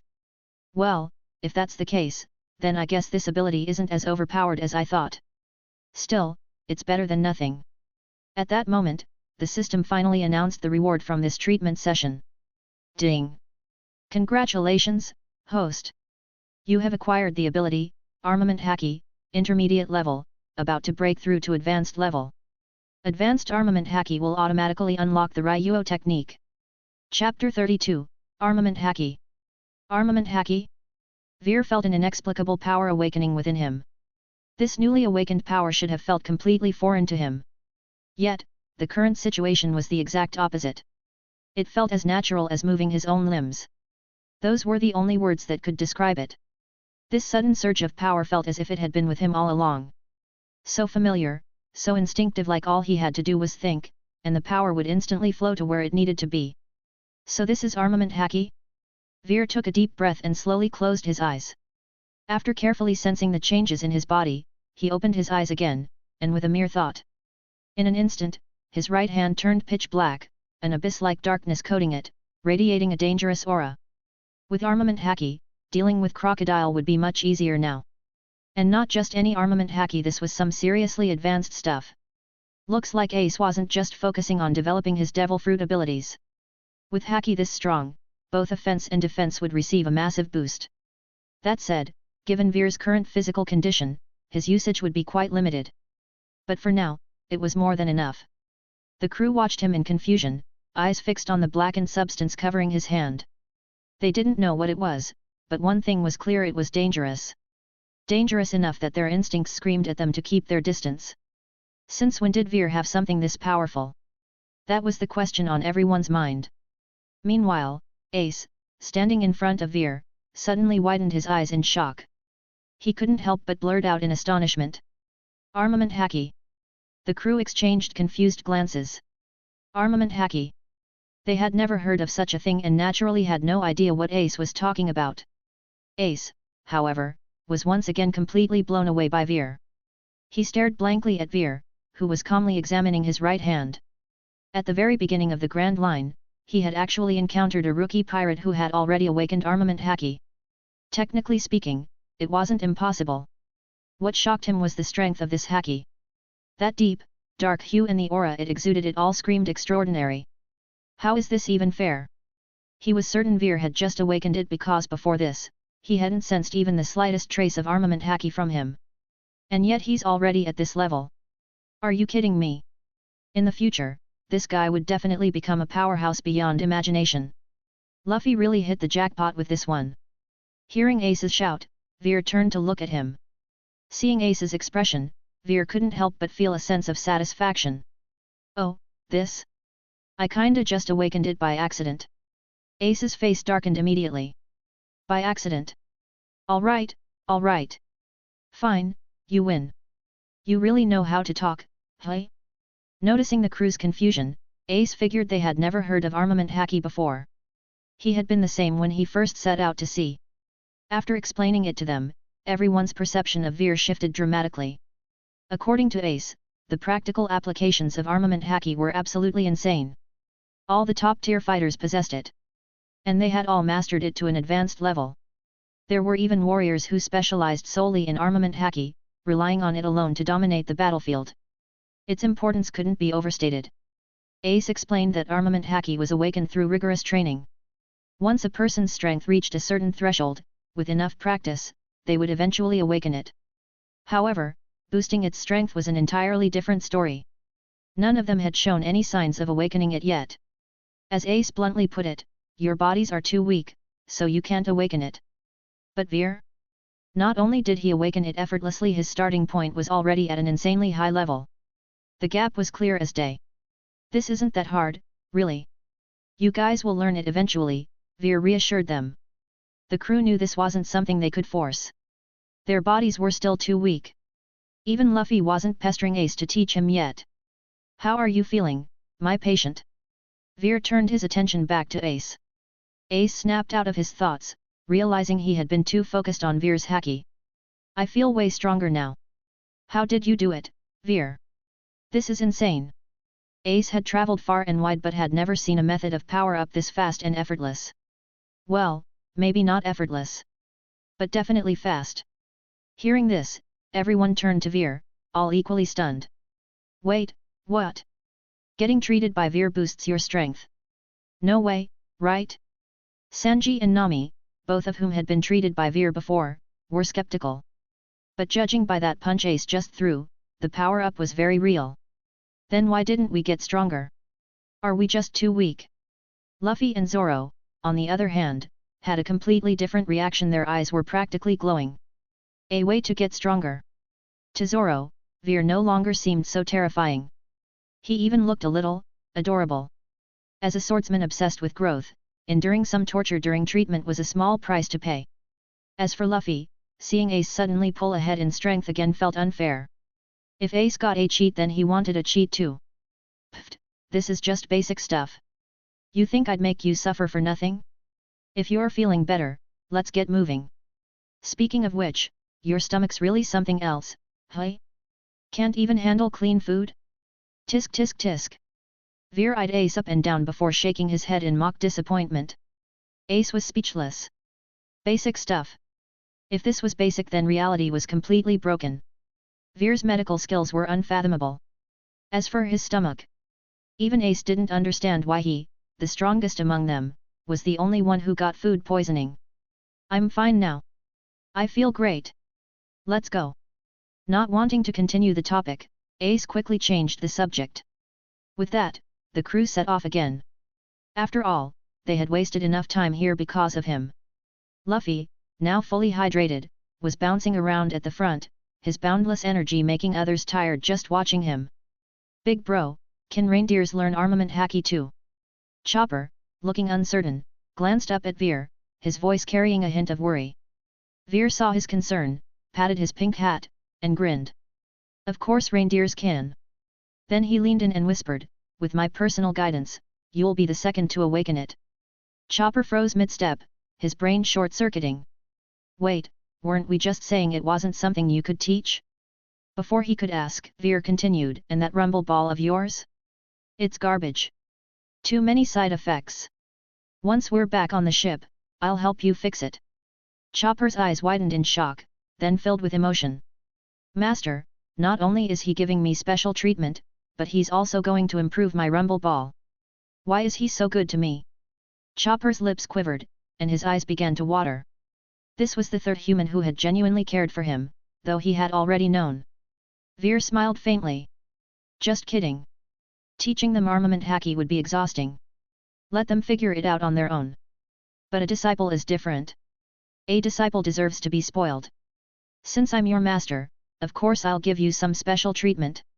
As for the rumble ball, I've been planning to improve it ever since I saw you use it at your home. The side effects were too severe. But I didn't have the ability to do so back then. Stop daydreaming. You're falling behind. Veer smacked Chopper's antlers, causing his head to tilt to the side. Snapping out of his thoughts, Chopper realized he had indeed fallen behind the group. He quickly responded and hurried to catch up. Thank you, Master. Chopper murmured softly, so quietly that even he could barely hear it. But Veer, sitting on his back, smiled knowingly. Chapter 33, The Whitebeard Pirates Are Shocked. New World. Aboard the Moby Dick. Oi, what's wrong, Ace? Did something happen? Marco looked at the den mushi in his hand, which was transmitting Ace's face, and asked with some concern. Not long ago, red-haired Shanks had come by, warning them that Ace's current pursuit might be dangerous. Now that Ace was calling, Marco couldn't help but worry that he had run into trouble. Oi! Marco, what's with that tone? You think I'm that weak? That bastard Teach just runs fast, that's all. As long as I catch up to him, I'll definitely take him down. Ace spoke viciously, showing no sign of taking Blackbeard seriously. But enough about him. Marco, I've got good news. It's about Pops. Hearing this, even Marco started getting anxious. Ace was far too careless, he definitely needed to talk some sense into him. But when Ace mentioned good news about Pops, Marco's curiosity was piqued. What news? Ace cleared his throat and said slowly, I've found a doctor who can treat Pop's old injuries. What? The moment Ace finished speaking, a loud exclamation rang out. Even someone as composed as Marco was momentarily at a loss for words. His rough voice practically echoed throughout the entire Moby Dick.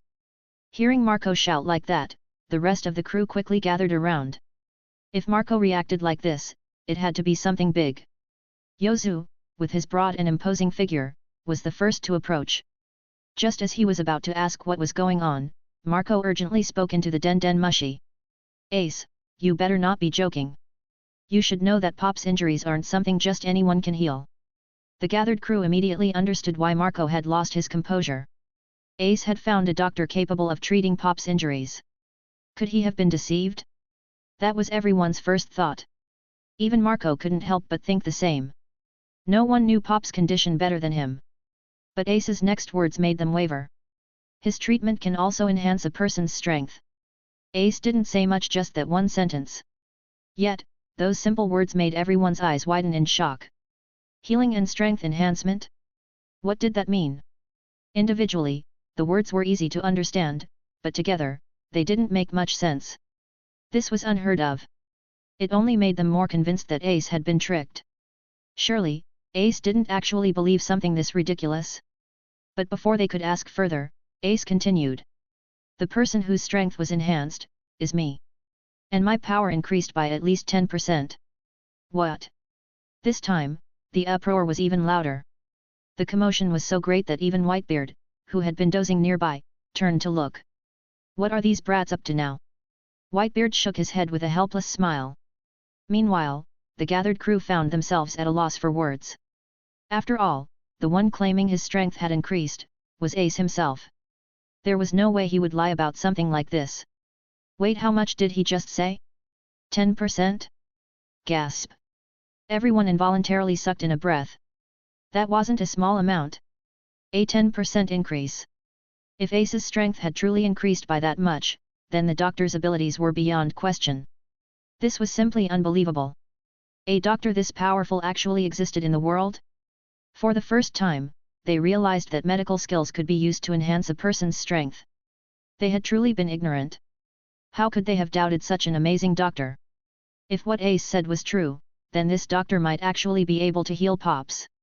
At that thought, the expressions on everyone's faces began to change. From initial disbelief to overwhelming excitement. This was about their beloved Pops, who had suffered from his injuries for so many years. Ace! You lucky bastard! If Pops really gets healed, you'll be the biggest hero. Ha ha ha! Marco, now filled with excitement, shouted into the Den Mushi. On the other end, Ace grinned proudly. Piece of cake, ha ha ha! Oh yeah! You guys need to send someone to pick him up, I can't leave right now. Even though Ace was thrilled, he hadn't forgotten why he made the call in the first place. Got it. Don't worry, there'll be a fight over who gets to do it. After Marco responded, Ace gave him the details about Veer, instructing them to find the Straw Hat Pirates. After giving his final instructions, Ace hung up. The moment the call ended, the entire Moby Dick erupted into excitement as the crew rushed toward Whitebeard. Whitebeard watched them approach, utterly confused. Yozu was the first to reach him, nearly pressing his face against Whitebeard's. If Marco hadn't pulled him back, he probably would have kissed him. Pops! Pops! We've got great news! Ace found a miracle doctor!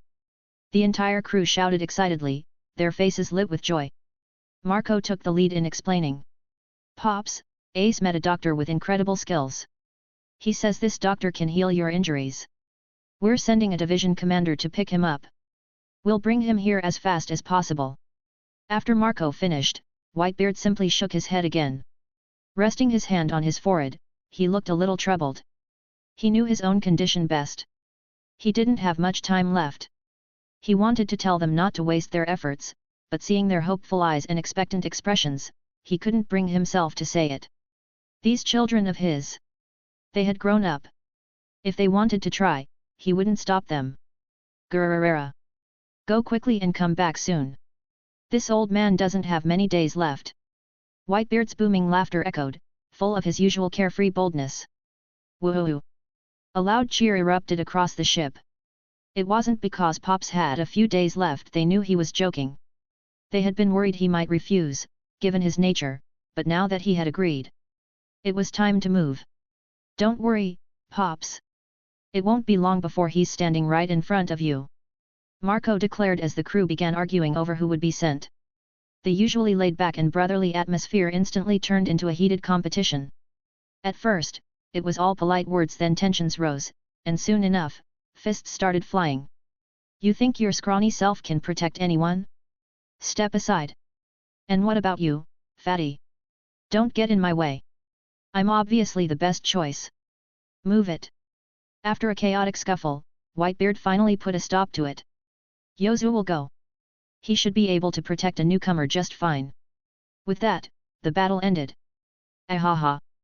You brats thought you could compete with your uncle Yozu? Not a chance. Yozu gloated, looking down on the rest. 5 minutes later, a smaller ship sailed away from the Moby Dick. On board, a tall figure lay unconscious, bruised and battered. It seemed he had been knocked out cold. Chapter 34, This Kid is Not Bad. Veer, Pops will be sending someone over soon. When they arrive, I'll need you to come along. Ace turned to Veer with a smile as he spoke. Then, as if suddenly remembering something, he threw an arm around Luffy's neck. Luffy, you wouldn't mind lending me Veer to help save someone important, would you? Ace had initially planned to rough Luffy up a little, but whether that would still happen depended entirely on what Luffy said next. If Veer is willing, then of course not. After all, it's someone important to you.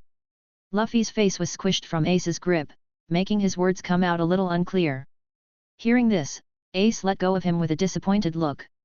He had been hoping Luffy would refuse, just so he could beat him up before taking Veer along. But now that wasn't an option.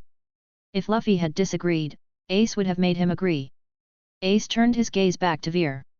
Of course, I have no problem with it. Saving lives and treating injuries is a doctor's duty. Veer spoke with such conviction that Chopper's eyes sparkled with admiration. My master really is the greatest doctor in the world. Ace tipped his hat slightly and grinned brightly. I really owe you one, Veer. Veer waved him off casually. Come on, man, we're brothers. No need for formalities. It's what friends do.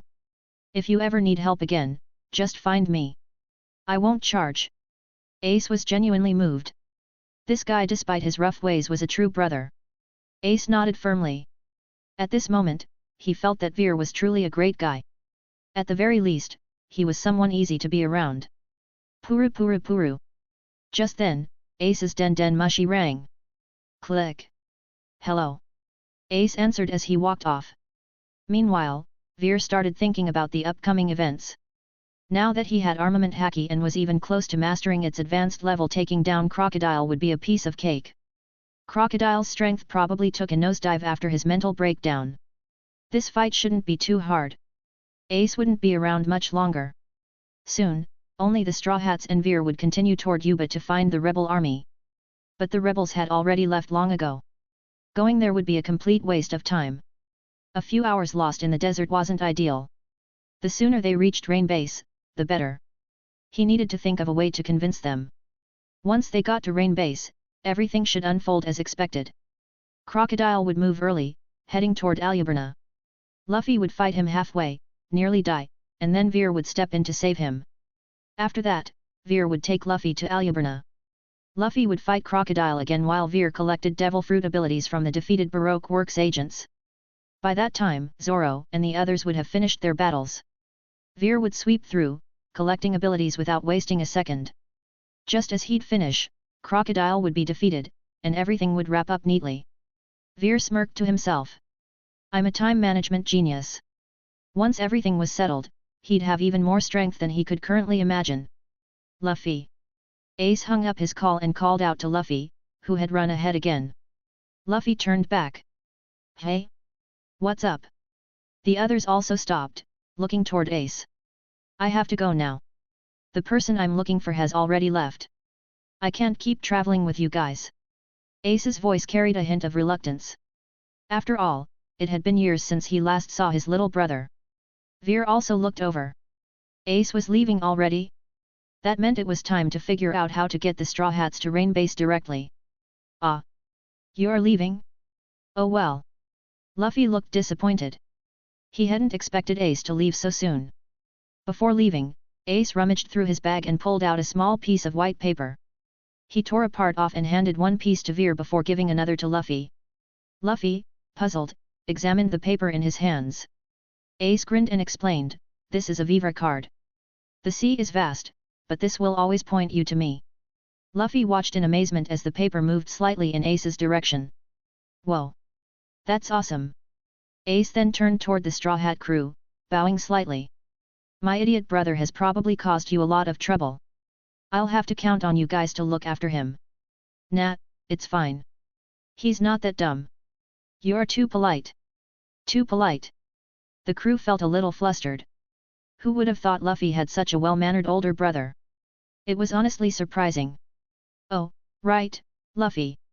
According to my intel, the rebels already left Yuba. Going there would be a waste of time. Ace's information came from Marco, who had just called him. Marco had a friend in the intelligence business and helped Ace out as a favor. Veer's eyes lit up. He had been wondering how to convince them, but Ace had just taken care of it for him. Nice. He really is a bro. Veer, the old man has already sent someone, but it'll take at least a month for them to get here. Don't worry, though. He'll find you when he arrives. Just stay on Luffy's ship for now. Ace spoke with sincere gratitude toward Veer. Got it. Don't worry. That's just a minor injury for me. You'll hear good news soon. Hearing this, Ace felt a lot more at ease. He now had even greater confidence in Veer's medical skills. It seemed like there was no injury or illness in the world that could stump him. After saying his goodbyes, Ace set off on his journey. Watching his retreating figure, Veer couldn't help but call out, "Ace! Never underestimate anyone." But Ace didn't turn around. He simply raised a hand and waved. Veer sighed with a hint of helplessness. Can't be helped. That's just the kind of guy he is. Though they hadn't spent much time together, Veer genuinely liked Ace. And definitely not just because Ace had gifted him 24,000 negative points and insanely strong armament haki. No, it was just because he thought Ace was a genuinely good guy. Chapter 35, Arrival. Let's go. Straight to Rainbase. Take down that so-called Mr. Zero, and this country's crisis will be over. Veer looked at Luffy, who was still staring longingly at Ace's departing figure. His gaze shifted between Ace and the Vivre card in his hand. Hearing Veer's words, Luffy snapped back to reality. Oh. That's right. We should have done that from the start. Just beat that guy up and be done with it. Luffy found the idea excellent. The rest of the crew had no objections either. After all, Ace's intel was reliable enough. Since that was the case, heading straight for the enemy's stronghold was the best move. Vivi was a bit worried, but when she thought about Veer's terrifying strength, Mr. Zero didn't seem that scary anymore. With no further objections, the group moved swiftly. After confirming the direction on the map, they resumed their journey. Veer sat on Chopper's back, taking the rear of the group. Seeing that everything was going according to plan, he felt relieved. He began explaining haki, specifically armament haki, to Chopper in detail, describing its nature within the body and the conditions required for awakening it. Chopper listened intently, looking extremely serious. If he had hands free, he would have pulled out his little notebook to take notes. Whenever he didn't understand something, he asked, and Veer answered patiently. Advancing in armament haki wasn't just about gaining power, it was also about knowledge. As they traveled, Veer sat cross-legged, leisurely explaining everything. He even coated Chopper's antlers with a layer of armament haki so he could feel it firsthand. Chopper kept thinking deeply about it, occasionally zoning out, and if not for Veer's reminders, he would have already bumped his head multiple times. With this, the monotonous journey didn't seem so boring anymore. Mr. 2, you failed your mission, didn't you? Inside Rainbase's largest casino. At a round table, several people were seated. At the head of the table sat a man with a cigar in his mouth, his expression dark as he glared at the thin figure beside him. Bon Clay, Mr. 2, was visibly nervous. After all, he really hadn't completed his mission. He hadn't been able to find Mr. 3. According to the Baroque works rules, failure meant death. He glanced at Mr. 1, the man who could turn his body into steel blades. If a fight broke out, that guy would kill him. His mind raced, just as he was about to come up with an excuse. Crocodile's grim face suddenly broke into a smile. That smile was chilling. I'll let you off this time. Do your job well, and don't let it happen again. Crocodile, half smiling, wasn't being merciful, he just had other uses for Bon Clay for now. Otherwise, Mr. 1 would have already made his move. Bon Clay was overjoyed and immediately burst into grateful tears. When he first learned that his boss was a warlord of the sea, he had been shocked. Now that this warlord wasn't punishing him, he was already lucky. The reason everyone was gathered today was simple. It was time to act. After dealing with Bon Clay's matter, Crocodile wasted no time and began assigning tasks. Everyone listened carefully, afraid of missing anything. Robin stood behind Crocodile, watching indifferently, as if none of this had anything to do with her. Soon, Crocodile finished giving out orders. He then slammed the table and stood up. For our utopia plan. Everyone, do your part. His voice rang out, and the subordinates responded in unison. Seeing this, Crocodile nodded in satisfaction. He waved them off to carry out their assignments, and soon, only 2 people remained in the hall. There had been a small interlude during the meeting. Mr. 3 had somehow come back to throw his life away.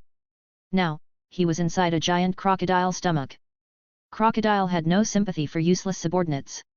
Trash should be disposed of. The princess has arrived. Those fools probably won't be able to handle her. Go and bring her to me. He instructed Robin. Crocodile was well aware of Vivi and Koza's relationship. If those two met, the war would likely be prevented. Robin had no reason to refuse. Crocodile was her boss, after all. Understood. Soon, the grand hall was empty, leaving Crocodile alone. Sitting in silence, he seemed deep in thought, or perhaps, he was simply waiting. That's all for the theory. The rest is up to you. Yeah. Don't worry, big bro. I'll do my best. I won't let you down. Chopper turned around with a determined look, nodding at Veer. Veer, seeing this, was satisfied.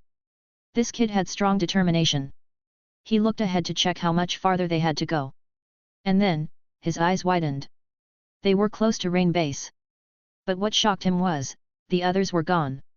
Where was everyone? Where did they go? No way. Just a minute ago, he had seen all of them still there. Wait. Veer suddenly had a realization. These idiots must have spotted the town and rushed in to buy water. That had to be it. And they didn't even call us. We're still out here. Unbelievable. Hurry, Chopper. Let's see if we can catch up to them. He shouted at Chopper, who immediately picked up speed. Soon, they reached the town. But with such a big place, it wasn't going to be easy finding those fools. Forget it, the casino was the best bet. They were bound to end up there. Seriously, these guys were a handful. In the original story, Sanji had saved them. But this time, Sanji was with them. If he didn't hurry, they might actually drown in the sea stone prison. Vivi might even get fed to one of those giant crocodiles. After asking someone for directions, Chopper bolted toward the casino. Smoker was probably there too, also about to get flooded. Although in the original, he didn't really struggle much with the water. This time, though, Veer would let him stay in there a bit longer before saving him. Rescuing drowning people was something he was pretty experienced with. A toilet plunger works wonders. One pull, and you get a lot of points. It doesn't take much time either. Might as well make the most of it. Also, Mr. 3, who was inside the giant crocodile. That kidney boost pills he gave Ace earlier still had some left. Might as well use it to patch him up quickly. That'll be some negative points for sure. Crocodile will probably be gone by then. As for dealing with the giant crocodiles? Easy. For now, the priority was getting there before things spiraled too far. Otherwise, who knew how messy it would get? Chapter 36, I'm not late, am I? At this moment, everything was unfolding just as Veer had expected. Inside a small sea stone prison, several figures were locked up.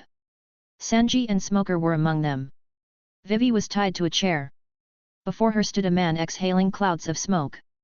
Crocodile wore a satisfied grin. With this, nothing could obstruct his plan anymore. This place will soon be submerged by the lake. Do you want to save them? Crocodile spoke with a playful smirk as he looked at Vivi. A metallic key appeared in his hand, making his intentions clear. But of course, he had no intention of giving it to Vivi.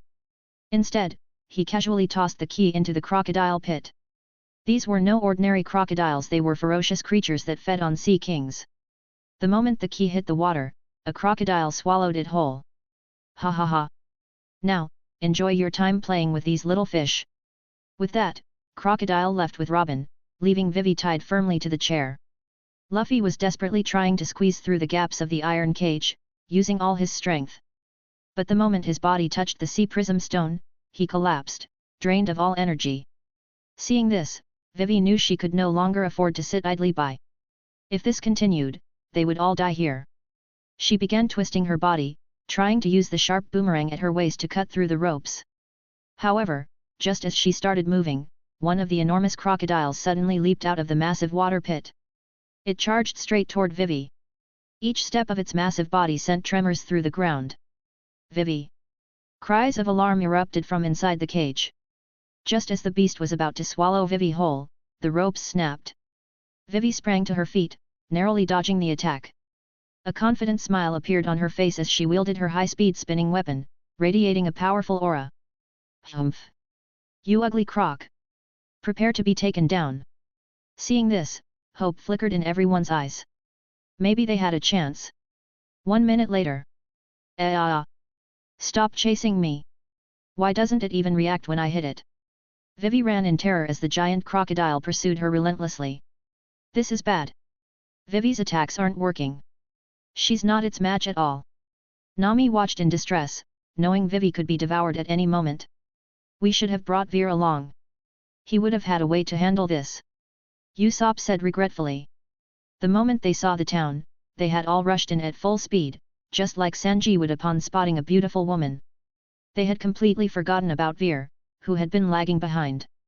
Veer will come to save us, Luffy declared with conviction. How would he even know we're here? And even if he did, could he really make it in time? Usopp's words left Luffy momentarily silent. Yet, could Veer really make it that fast? No. Suddenly, Nami screamed, pulling everyone's attention back to Vivi. She had been backed into a corner, with nowhere left to run. The crocodile lunged, ready to bite down without a shred of mercy. Vivi! Miss Vivi! Vivi stared at the approaching jaws, so close she could see the remnants of flesh between its teeth. There was no way out. Was this the end? Had she failed to save anyone after all? Hearing her comrades' desperate shouts from not far away, she closed her eyes in despair, silently awaiting death. I'm sorry, Luffy, Nami, Veer. Thank you for everything along the way. Goodbye. In that moment, time seemed to freeze. Seconds passed, but the pain never came. Am I dead? Curious, she slowly opened her eyes, only to see something unexpected. The crocodile was frozen mid-lunge, less than a meter away from her.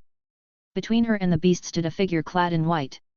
His right leg was slightly raised, pressing firmly against the crocodile's lower jaw. That not-so-thick leg was preventing the enormous crocodile from moving forward even an inch. Her mouth slightly agape as she stared at the familiar silhouette in disbelief. Veer. Her voice trembled. She had truly been terrified just moments ago. I didn't come too late, did I? With one hand in his pocket and the other carrying a medical kit, Veer turned to glance at Vivi, who was still visibly shaken. But her fear only deepened. Watch out! She shouted. The crocodile swung its massive tail toward Veer with incredible speed, giving no room for evasion. So annoying! Veer muttered, watching the incoming tail. With a simple and swift upward kick, he struck the crocodile's tail. In the next instant, under everyone's shocked gazes, the multi-ton crocodile was sent flying through the air by Veer's sheer strength. Hiss! What kind of power is this? A chorus of gasps filled the air. Then, out of nowhere, a figure appeared before the airborne crocodile. No flashy moves, just a simple, straightforward kick. But this time, his foot was coated in a faint black sheen. Leg reinforcement. With a thunderous impact, the gigantic crocodile vanished from sight. Landing gracefully beside Vivi, Veer casually pulled an umbrella from his medical kit and opened it. Moments later, blood rained from the sky, dyeing the ground a deep crimson. Only the area shielded by the umbrella remained untouched. Everyone, even Smoker, stood frozen in shock. Did they just see that correctly? Did Veer just kick the crocodile out of existence? Hiss! Another round of gasps erupted. Veer's strength was exceeding all expectations. That crocodile might not have been the strongest creature, but its massive body had just been obliterated by Veer's sheer force. How much power did it take to accomplish that? Wasn't this guy a little too strong? Vivi stood in stunned silence. She had just experienced the terror of that crocodile firsthand. Her attacks couldn't even scratch it. And yet, Veer had taken it down with a single kick. The difference between them was immeasurable. She stared at Veer, who now stood beside her, lips quivering slightly. "Are you okay?" Veer asked gently. Chapter 37, A top-tier ability. Vivi finally snapped back to reality. She quickly turned to Veer and expressed her gratitude. I am fine. Really? Thank you so much, I was almost eaten." Vivi, still shaken, patted her chest as if trying to calm herself down. Seeing this, Veer was relieved. He put away his umbrella and turned toward the entrance. There, a small figure stood. Completely drenched in blood. Chopper was staring at Veer with a look full of grievance. "Master, you jerk. You didn't even try to block it for me." Perhaps noticing Chopper's thoughts, Veer pulled out a high-pressure water gun from his box and aimed it directly at him. "Chopper! Go get the key and unlock the door for Luffy and the others." The moment Veer gave the order, the drenched and miserable-looking Chopper sprang into action. "Fine, I forgive you." Although the crocodile was gone, it left behind a key and an egg. Veer walked over to the egg. He reached out and knocked on it. Knock, knock, knock. Crack. Under Veer's surprised gaze, the egg slowly began to crack open. Inside, a man as thin as a skeleton was revealed. Mr. 3 lay completely limp, looking utterly drained. He collapsed straight to the ground, passing out cold. He had been inside for quite some time. Much longer than in the original story. Seeing this, Veer didn't hesitate. He delivered 2 heavy slaps to Mr. 3's face. Mr. 3 jolted awake immediately. Dazed, he looked at Veer in front of him and tried to sit up, but he had no strength at all. "You're injured. I'm a doctor. I'll save you right away." As he spoke, Veer pulled out a concoction from his medical box, energy booster pill mixed with other medical ingredients. After dilution, the mixture filled an entire large bowl. Veer held it up to Mr. 3's face. He pinched his mouth open, ready to pour it in. Mr. 3 looked at the thick, golden yellow liquid in confusion. The moment it got closer, the smell hit him directly. It reeked. Confirmed. This was exactly what he thought it was. Is this guy really a doctor? Mr. 3 began to struggle violently. His whole body screamed resistance. Although his mouth was held by Veer, he kept making muffled sounds. He was so anxious that tears were about to come out, but Veer's strength was something he couldn't match in his current state. Without surprise, the entire bowl, every last drop, was poured down his throat. Veer finally let go. A system notification popped up. "Congratulations, host. You have earned 300 negative points. Congratulations, host. You have obtained the ability, Shaping. Shaping allows the liquefaction of inanimate objects and reshaping them into any form." Veer's face was full of shock. Mr. 3's ability seemed a little different than expected. It wasn't just limited to wax. It could liquefy anything. This changed everything. The first thing that came to Veer's mind was sea stone. If he could liquefy sea stone and reshape it into any form he wanted, that alone was already an incredible power. Absolutely broken. Wait. If nothing else, the Pacifistas should also be classified as inanimate objects, right? Wouldn't that mean he could touch them and melt them instantly? This ability was ridiculously overpowered. There were so many inanimate objects in the world. The possibilities were endless. Veer was truly thrilled. Who would have thought Mr. 3's seemingly mediocre ability would turn into such an absolute cheat for him? Looking at Mr. 3, who was now hunched over, vomiting violently, Veer couldn't help but grin from ear to ear. It seemed like the system didn't just copy devil fruit abilities as they were. Instead, there were some modifications. The best part? He wasn't affected by sea stone's weakening properties. According to the system's judgment, he hadn't actually consumed a devil fruit. Back on the ship, he had even gone for a swim in the ocean. Seawater had no effect on him at all. The system was truly god tier. Meanwhile, Mr. 3 was still dry heaving, unable to throw up anything. His shrunken body also started to fill out rapidly.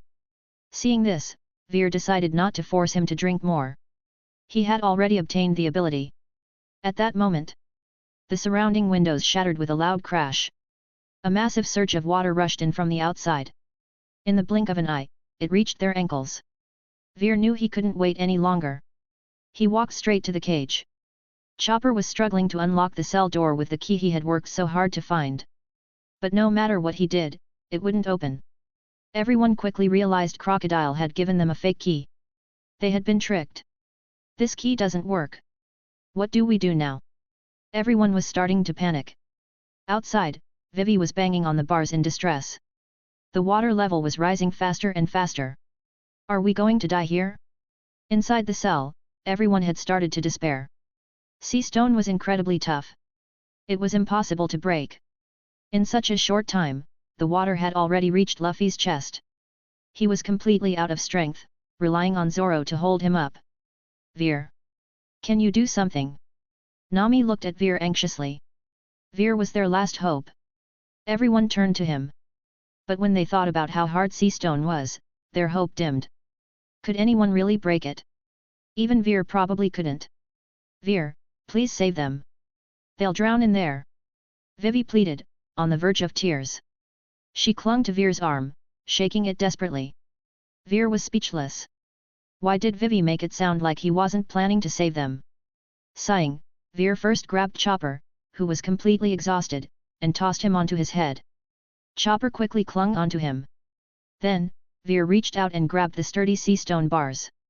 As his ability activated, the spot he touched began to soften.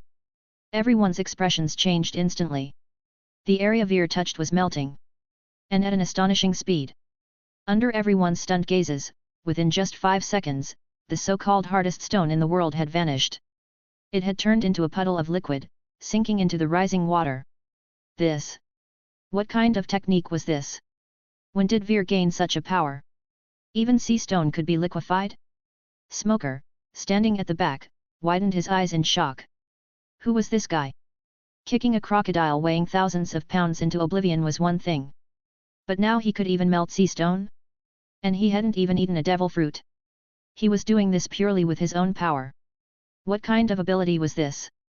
It was completely insane. Don't just stand there. Get out, now. As Veer spoke, the walls burst under the water pressure. In an instant, the entire place was submerged. Everyone hurriedly swam upwards. Veer grabbed Chopper and tossed him over to Zoro, who was passing by.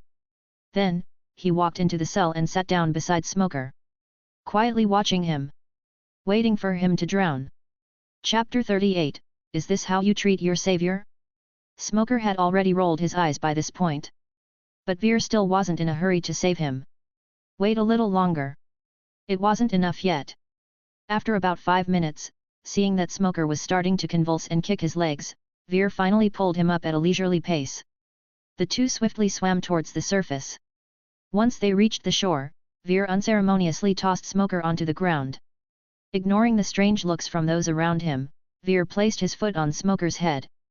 Somehow, a toilet plunger had appeared in his hand. One foot pressing down, one hand swinging. No hesitation, just action. Veer started smacking away without a word. Water gushed out of Smoker's mouth. Why is Veer saving this marine? He's been chasing us relentlessly. Usopp looked puzzled by Veer's actions. This guy had been after them since Logue Town. And he had chased them all the way here. It was also because of him that they had fallen into a trap this time. Smoker could truly say he had been along for the ride the whole way. But no one had any fondness for him. This guy was like a fly, no matter how hard they tried, they just couldn't shake him off. In the original story, Zoro had only saved him because of Luffy's orders. Smoker, after taking a few hits, finally regained consciousness. The moment he opened his eyes, they stung as if filled with sand. Tears streamed uncontrollably. A pungent stench flooded his nose. That smell, it was something else.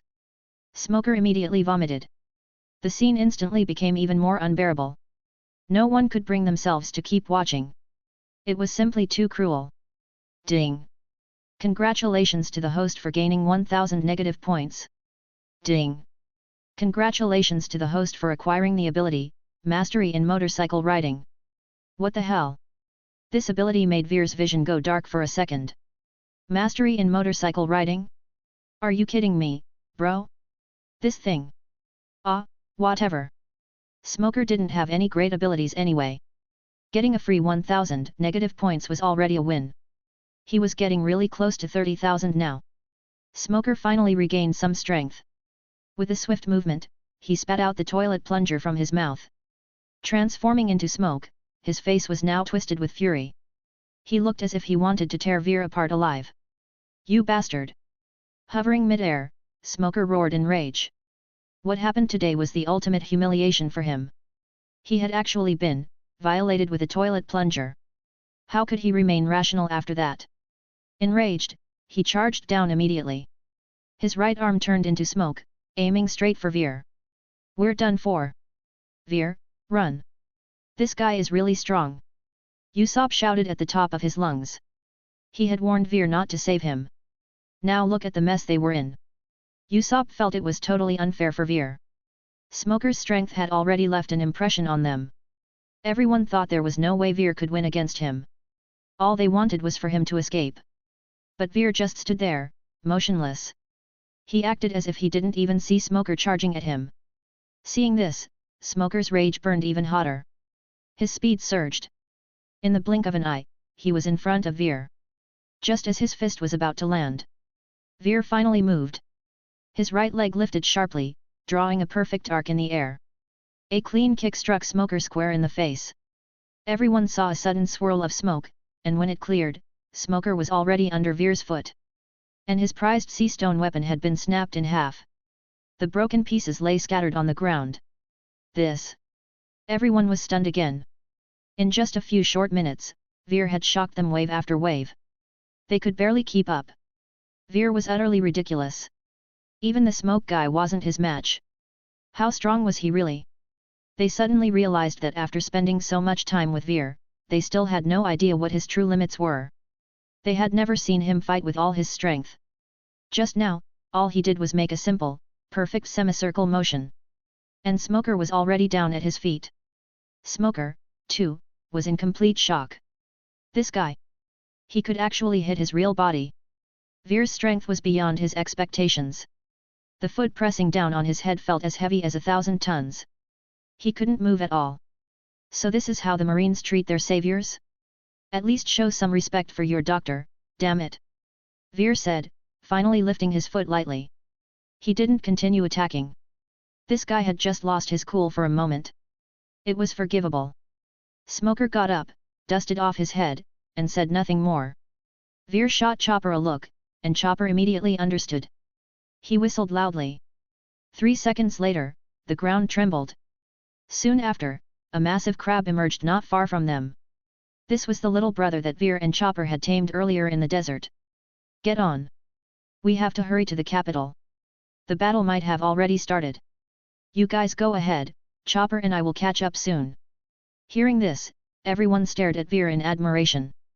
That crab! It was huge. Vivi, who had been worried about how to travel quickly, lit up with excitement. Knowing that time was of the essence, they didn't hesitate and all jumped onto the crab's back. But Veer remained still. Big bro, aren't we getting on? Chopper asked in confusion. Nope. I've got something more exciting for you. Veer's gaze shifted to Smoker. Or rather, the amphibious motorbike parked not far behind him. 5 minutes later. Woohoo! Isn't this exciting? Ha ha ha! A motorcycle sped through the desert, with one human and one reindeer sitting front and back. Both Veer and Chopper wore helmets. Chopper even had a custom-made pink one with 2 holes for his antlers. He clung to the front like a mascot. As the scenery blurred past and the hot wind lashed at them, Chopper was too scared to even open his eyes. Slow down. Slow down. Veer, however, had the throttle maxed out, skillfully weaving through obstacles and animals in the desert. Each swerve nearly sent Chopper flying off. Motorcycles in the One Piece world were seriously fast. Speed Demon Veer was having the time of his life. Just a slight twist of the throttle, and he was already pushing 300 km per hour. Luffy should be up ahead. Was he getting wrecked by Crocodile just like in the original story? He'd save him in a bit. And while he was at it, he could drag him onto the bike. There's still 1 seat left. Chopper didn't count. Fighting Crocodile was going to be easy. Luffy still had a lot of growth ahead of him. And every time he lost, Veer could squeeze some more power out of him. He already had a plan to give Luffy nightmares. It was simple, he just had to mimic the person Luffy feared most. For example, Nami. And later on, maybe even Garp. All of this would work perfectly. Chapter 39, Speechless. Just then, Veer suddenly slammed on the brakes. Because not far ahead, there was a massive sand pit. Or rather, a quicksand pit. This bike really didn't disappoint, it managed to screech to a stop right at the very edge of the quicksand. He got too deep in thought just now. Almost went straight in. Chopper was already screeching like a duck the whole way. All he could do was keep yelling, "Ah!" Veer looked ahead. In the middle of the quicksand pit, a figure was visible. And as Veer's gaze focused, pale white arms began sprouting from the quicksand. Slowly but surely, they pulled the sinking Luffy back up to the surface. Yeah, the situation was pretty clear. The first battle was already over. And it ended with Luffy getting skewered by Crocodile's hook. Crocodile had tossed him into the quicksand pit, but he didn't expect Robin to pull him back out. Veer looked around but saw no one else. Seems like they were already gone. By now, the arms had completely pushed Luffy onto solid ground. Veer quickly parked his bike to the side and ran over. Chopper followed closely behind. Luffy now had a huge hole in his chest. Pierced straight through by Crocodile. His body also looked a bit shriveled up. Other than that, he didn't seem to have any other injuries. Chopper was already silently shedding tears upon seeing Luffy in this state. But he didn't say a word. He knew that Big Bro was about to save Luffy. Veer fell into thought. Everything happened just as expected. Luffy still got wrecked by Crocodile. As for saving him, Veer had already planned for this. Honestly, knowing Luffy, even if they didn't do anything and just gave him some water, he'd probably be bouncing around again in no time. But that would likely leave lasting damage. At this stage, there was only one quick and effective way to heal this kind of injury. And that was System. Activate. Healing throwing knives. Effect: the person hit by the throwing knife will recover from their injuries to a certain extent. However, they will experience excruciating pain. Note: ineffective on individuals above a certain power level. Price: 500 points. This was it. Paired with some necessary props. It would definitely leave Luffy traumatized. Veer first took out a dragon fruit from his medical kit. He opened it and smeared the juice all over unconscious Luffy's mouth. Then, he used glue to stick the remaining fruit onto Luffy's hand. Looking at Luffy with his mouth covered in red juice, Veer nodded in satisfaction. He placed a hand on his face, and with a blink, he transformed into Nami. Then, he handed Chopper a mirror. Hold this up for him. Only after ensuring everything was set did Veer walk up and slap Luffy hard. Twice. Luffy's face visibly swelled at an alarming speed. A moment later, he groggily opened his eyes, weakly looking around in confusion. But before he could process anything, an enraged voice rang out. Luffy! Did you eat my dragon fruit? The sudden outburst made Luffy tremble violently. A bad feeling crept over him. He slowly turned his head toward the source of the voice. And there, he saw an absolutely furious Nami glaring at him. What's going on? Was that just a dream? Why is Nami here?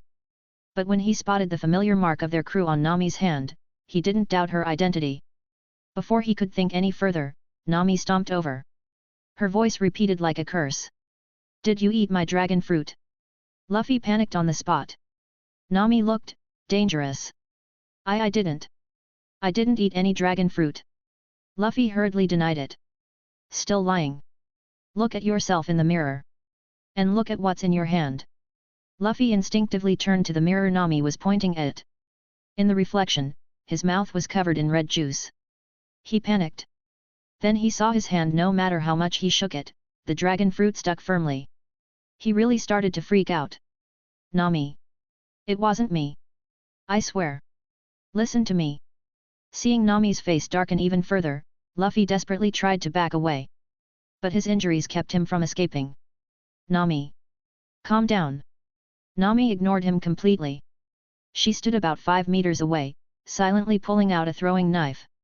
Then, under Luffy's horrified gaze, she flung it at him. The first throw missed, landing right beside his face. Luffy stared at the cold, gleaming knife in terror. And then Nami raised her hand for another throw. Luffy was genuinely about to lose it. What are you doing, Nami? I won't eat it next time, okay? It's just a dragon fruit. I'll buy you another one. Stop. Ding. Congratulations, host. You have earned 1,500 negative points. Schwab. The knife ignored Luffy's pleas and plunged straight into him. Pfft. Luffy froze. He stared blankly at the knife embedded in his chest, feeling the raw pain. One thought filled his mind, I'm done for. Sure enough, a barrage of knives followed. Within 10 seconds, Luffy looked like a human pincushion. Ding! Congratulations, host! You have earned 2,000 negative points. Ding! Congratulations, host! You have acquired the ability, Physical Enhancement. As soon as the system notification ended, Veer felt his body grow stronger. And by a significant margin. The sensation lasted only a short while. After a quick internal check, Veer figured out the mechanics of his new ability. It wasn't cumulative. Acquiring someone's physical enhancement would overwrite the previous one. For example, right now, his stats aligned with Luffy's, not a mix of Sanji and Luffy. Thankfully, he wouldn't experience negative growth. If someone's strength was weaker than his own, he simply wouldn't gain anything. Pretty user-friendly, honestly. Looking at Luffy, who had passed out from fear, Veer cancelled his Nami transformation. He quickly pulled out all the throwing knives from Luffy's body and tossed them back into his medical kit. Chopper, though surprised, didn't question Veer's actions anymore. Big Bro was always right. Luffy's injuries had completely disappeared. Not a single scar remained from the knives. Healing complete. Worked like a charm. And the new ability was quite useful. He actually obtained Luffy's physical enhancement. Exactly what he needed right now. Testing it out, Veer threw a few punches into the air. Based on his estimate, his Duraki level should be around 2,800 now. Rob Lucci was at 4,000 during N-Ice lobby. His strength was increasing ridiculously fast. Thinking about it, Veer smacked Luffy's face a couple more times. Luffy soon woke up again. The moment his eyes opened, he started thrashing in terror. Then he saw Veer's face and suddenly froze. Where's Nami? Luffy looked around in confusion. Did you have a nightmare? Nami's not here. You passed out. I just saved you. How are you feeling now? Feeling? Was that really just a dream? Forget it. Doesn't matter. I still need to defeat that sand bastard. Checking himself, Luffy was shocked to find he was fully healed. Not a single wound left. I'm fine now. Veer, your medical skills are amazing. You healed me so fast. Veer blinked a bit awkwardly. He quickly got on his bike and pulled Chopper up. Hop on. We're catching up to them right now. Luffy stared at the flashy motorbike with envy. But he had no idea how to ride one. He'd probably crash it within seconds. Veer revved up the bike. In no time, they vanished into a cloud of dust. At 400 km per hour, Veer was exasperated. Because Luffy had already climbed over his head, shouting. Woohoo! Ah ha ha ha! Ya. Woohoo! Chapter 40, As long as I'm here, he won't die. Veer was getting seriously annoyed on this journey. Sometimes, he really wanted to just knock Luffy out and drag him behind the bike. As he drove, Veer began analyzing the situation. His weakest attribute, physical strength, had improved significantly. Now, he was confident that he could defeat Crocodile. Maybe even crush him in a one-sided victory. After all, this power-up was no joke. Next stop, full throttle to Alabasta. This scorching journey was about to end. First, he'd drop Luffy off near Zoro. Timing was crucial, and he didn't need to engage his own allies too early. The primary target is the enemy. If this wave of enemies isn't dealt with, they'll all end up in prison, and he wouldn't get another chance. So, rescue the enemies first. But not all enemies are worth saving. Not everyone deserves his intervention. Zoro's opponent, in particular, caught Veer's interest. Mr. 1, the man with the Supa no Mi, dice fruit, able to turn his body into steel. A crucial opponent for Zoro's growth. Also, the only small fry Veer deemed worth treating. At their breakneck speed, the shadow of the Grand City soon appeared ahead. Veer began slowing down. From a distance, he could already see thick black smoke rising. The sound of cannon fire echoed in the air. The battle had begun. Veer, Luffy, and Chopper sped through the chaotic streets, weaving toward the royal palace. The outer streets were completely deserted. Their bike roared ahead, maintaining high speed. But just then a bridge in front of them suddenly shattered into countless tiny fragments. Veer immediately hit the brakes. They all turned their attention forward. There stood a well-built, bald man. And in front of him, buried in the rubble, was a faint glimpse of green. Zoro! That's Zoro! Luffy shouted just as Zoro struggled to rise from the debris. But his appearance made Luffy's eyes widen. His entire body was covered in deep, precise cuts. Fresh blood trickled from his wounds. Even so, he stood. He glanced at Luffy but said nothing, just breathing heavily. Their battle was nearing its climax. Luffy knew this was Zoro's fight, he couldn't interfere. But the worry in his eyes was unmistakable. Head to the palace. With me here, he won't die. Veer's voice broke through Luffy's hesitation. Luffy froze for a moment, then, without another thought, sprinted toward the palace. Veer's strength and medical skills were more than enough to set Luffy's mind at ease. I'm counting on you, Veer. Luffy's voice echoed as he ran off. Meanwhile, Mr. 1 sneered at Veer's arrival and turned back to Zoro. So, you called for backup? Ha! It doesn't matter how many come, the outcome won't change. Hearing that, Zoro let out a chuckle. Mr. 1 narrowed his eyes in confusion as Zoro spoke. If he steps in, you'll die in one move. Mr. 1 stiffened, his eyes now wary as they shifted toward Veer. But Veer merely leaned against his motorbike, watching coldly. If it weren't for the little reindeer keychain hanging from his handlebars, the scene would have been quite cool. Relax. He won't interfere. Beating you. I can do that myself. Zoro's words dispelled Mr. 1's doubts. He took a deep breath, steadying his stance. His heavy breathing slowed. Such arrogance. Enraged, Mr. 1 charged at Zoro, blades gleaming. Veer knew the fight was about to end. Just as Mr. 1's steel blade was about to decapitate Zoro. Zoro's eyes snapped open. A flash of understanding burned within them. His sword emitted an indescribable aura.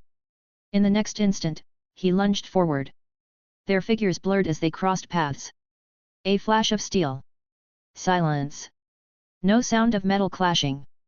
Splurt. Blood gushed from Mr. 1's chest. For the first time, his steel body had been cut. The crimson spray shot high into the air. Mr. 1 collapsed. Zoro, too, could no longer stand and fell to the ground. Time to work. Veer muttered, bringing Chopper over to Zoro's side.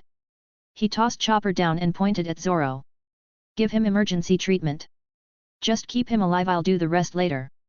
With that, Veer walked toward Mr. 1. Where are you going? Chopper asked, confused. To save a life. In my eyes, there are only patients, not enemies. Chopper froze at Veer's words, staring at his determined back.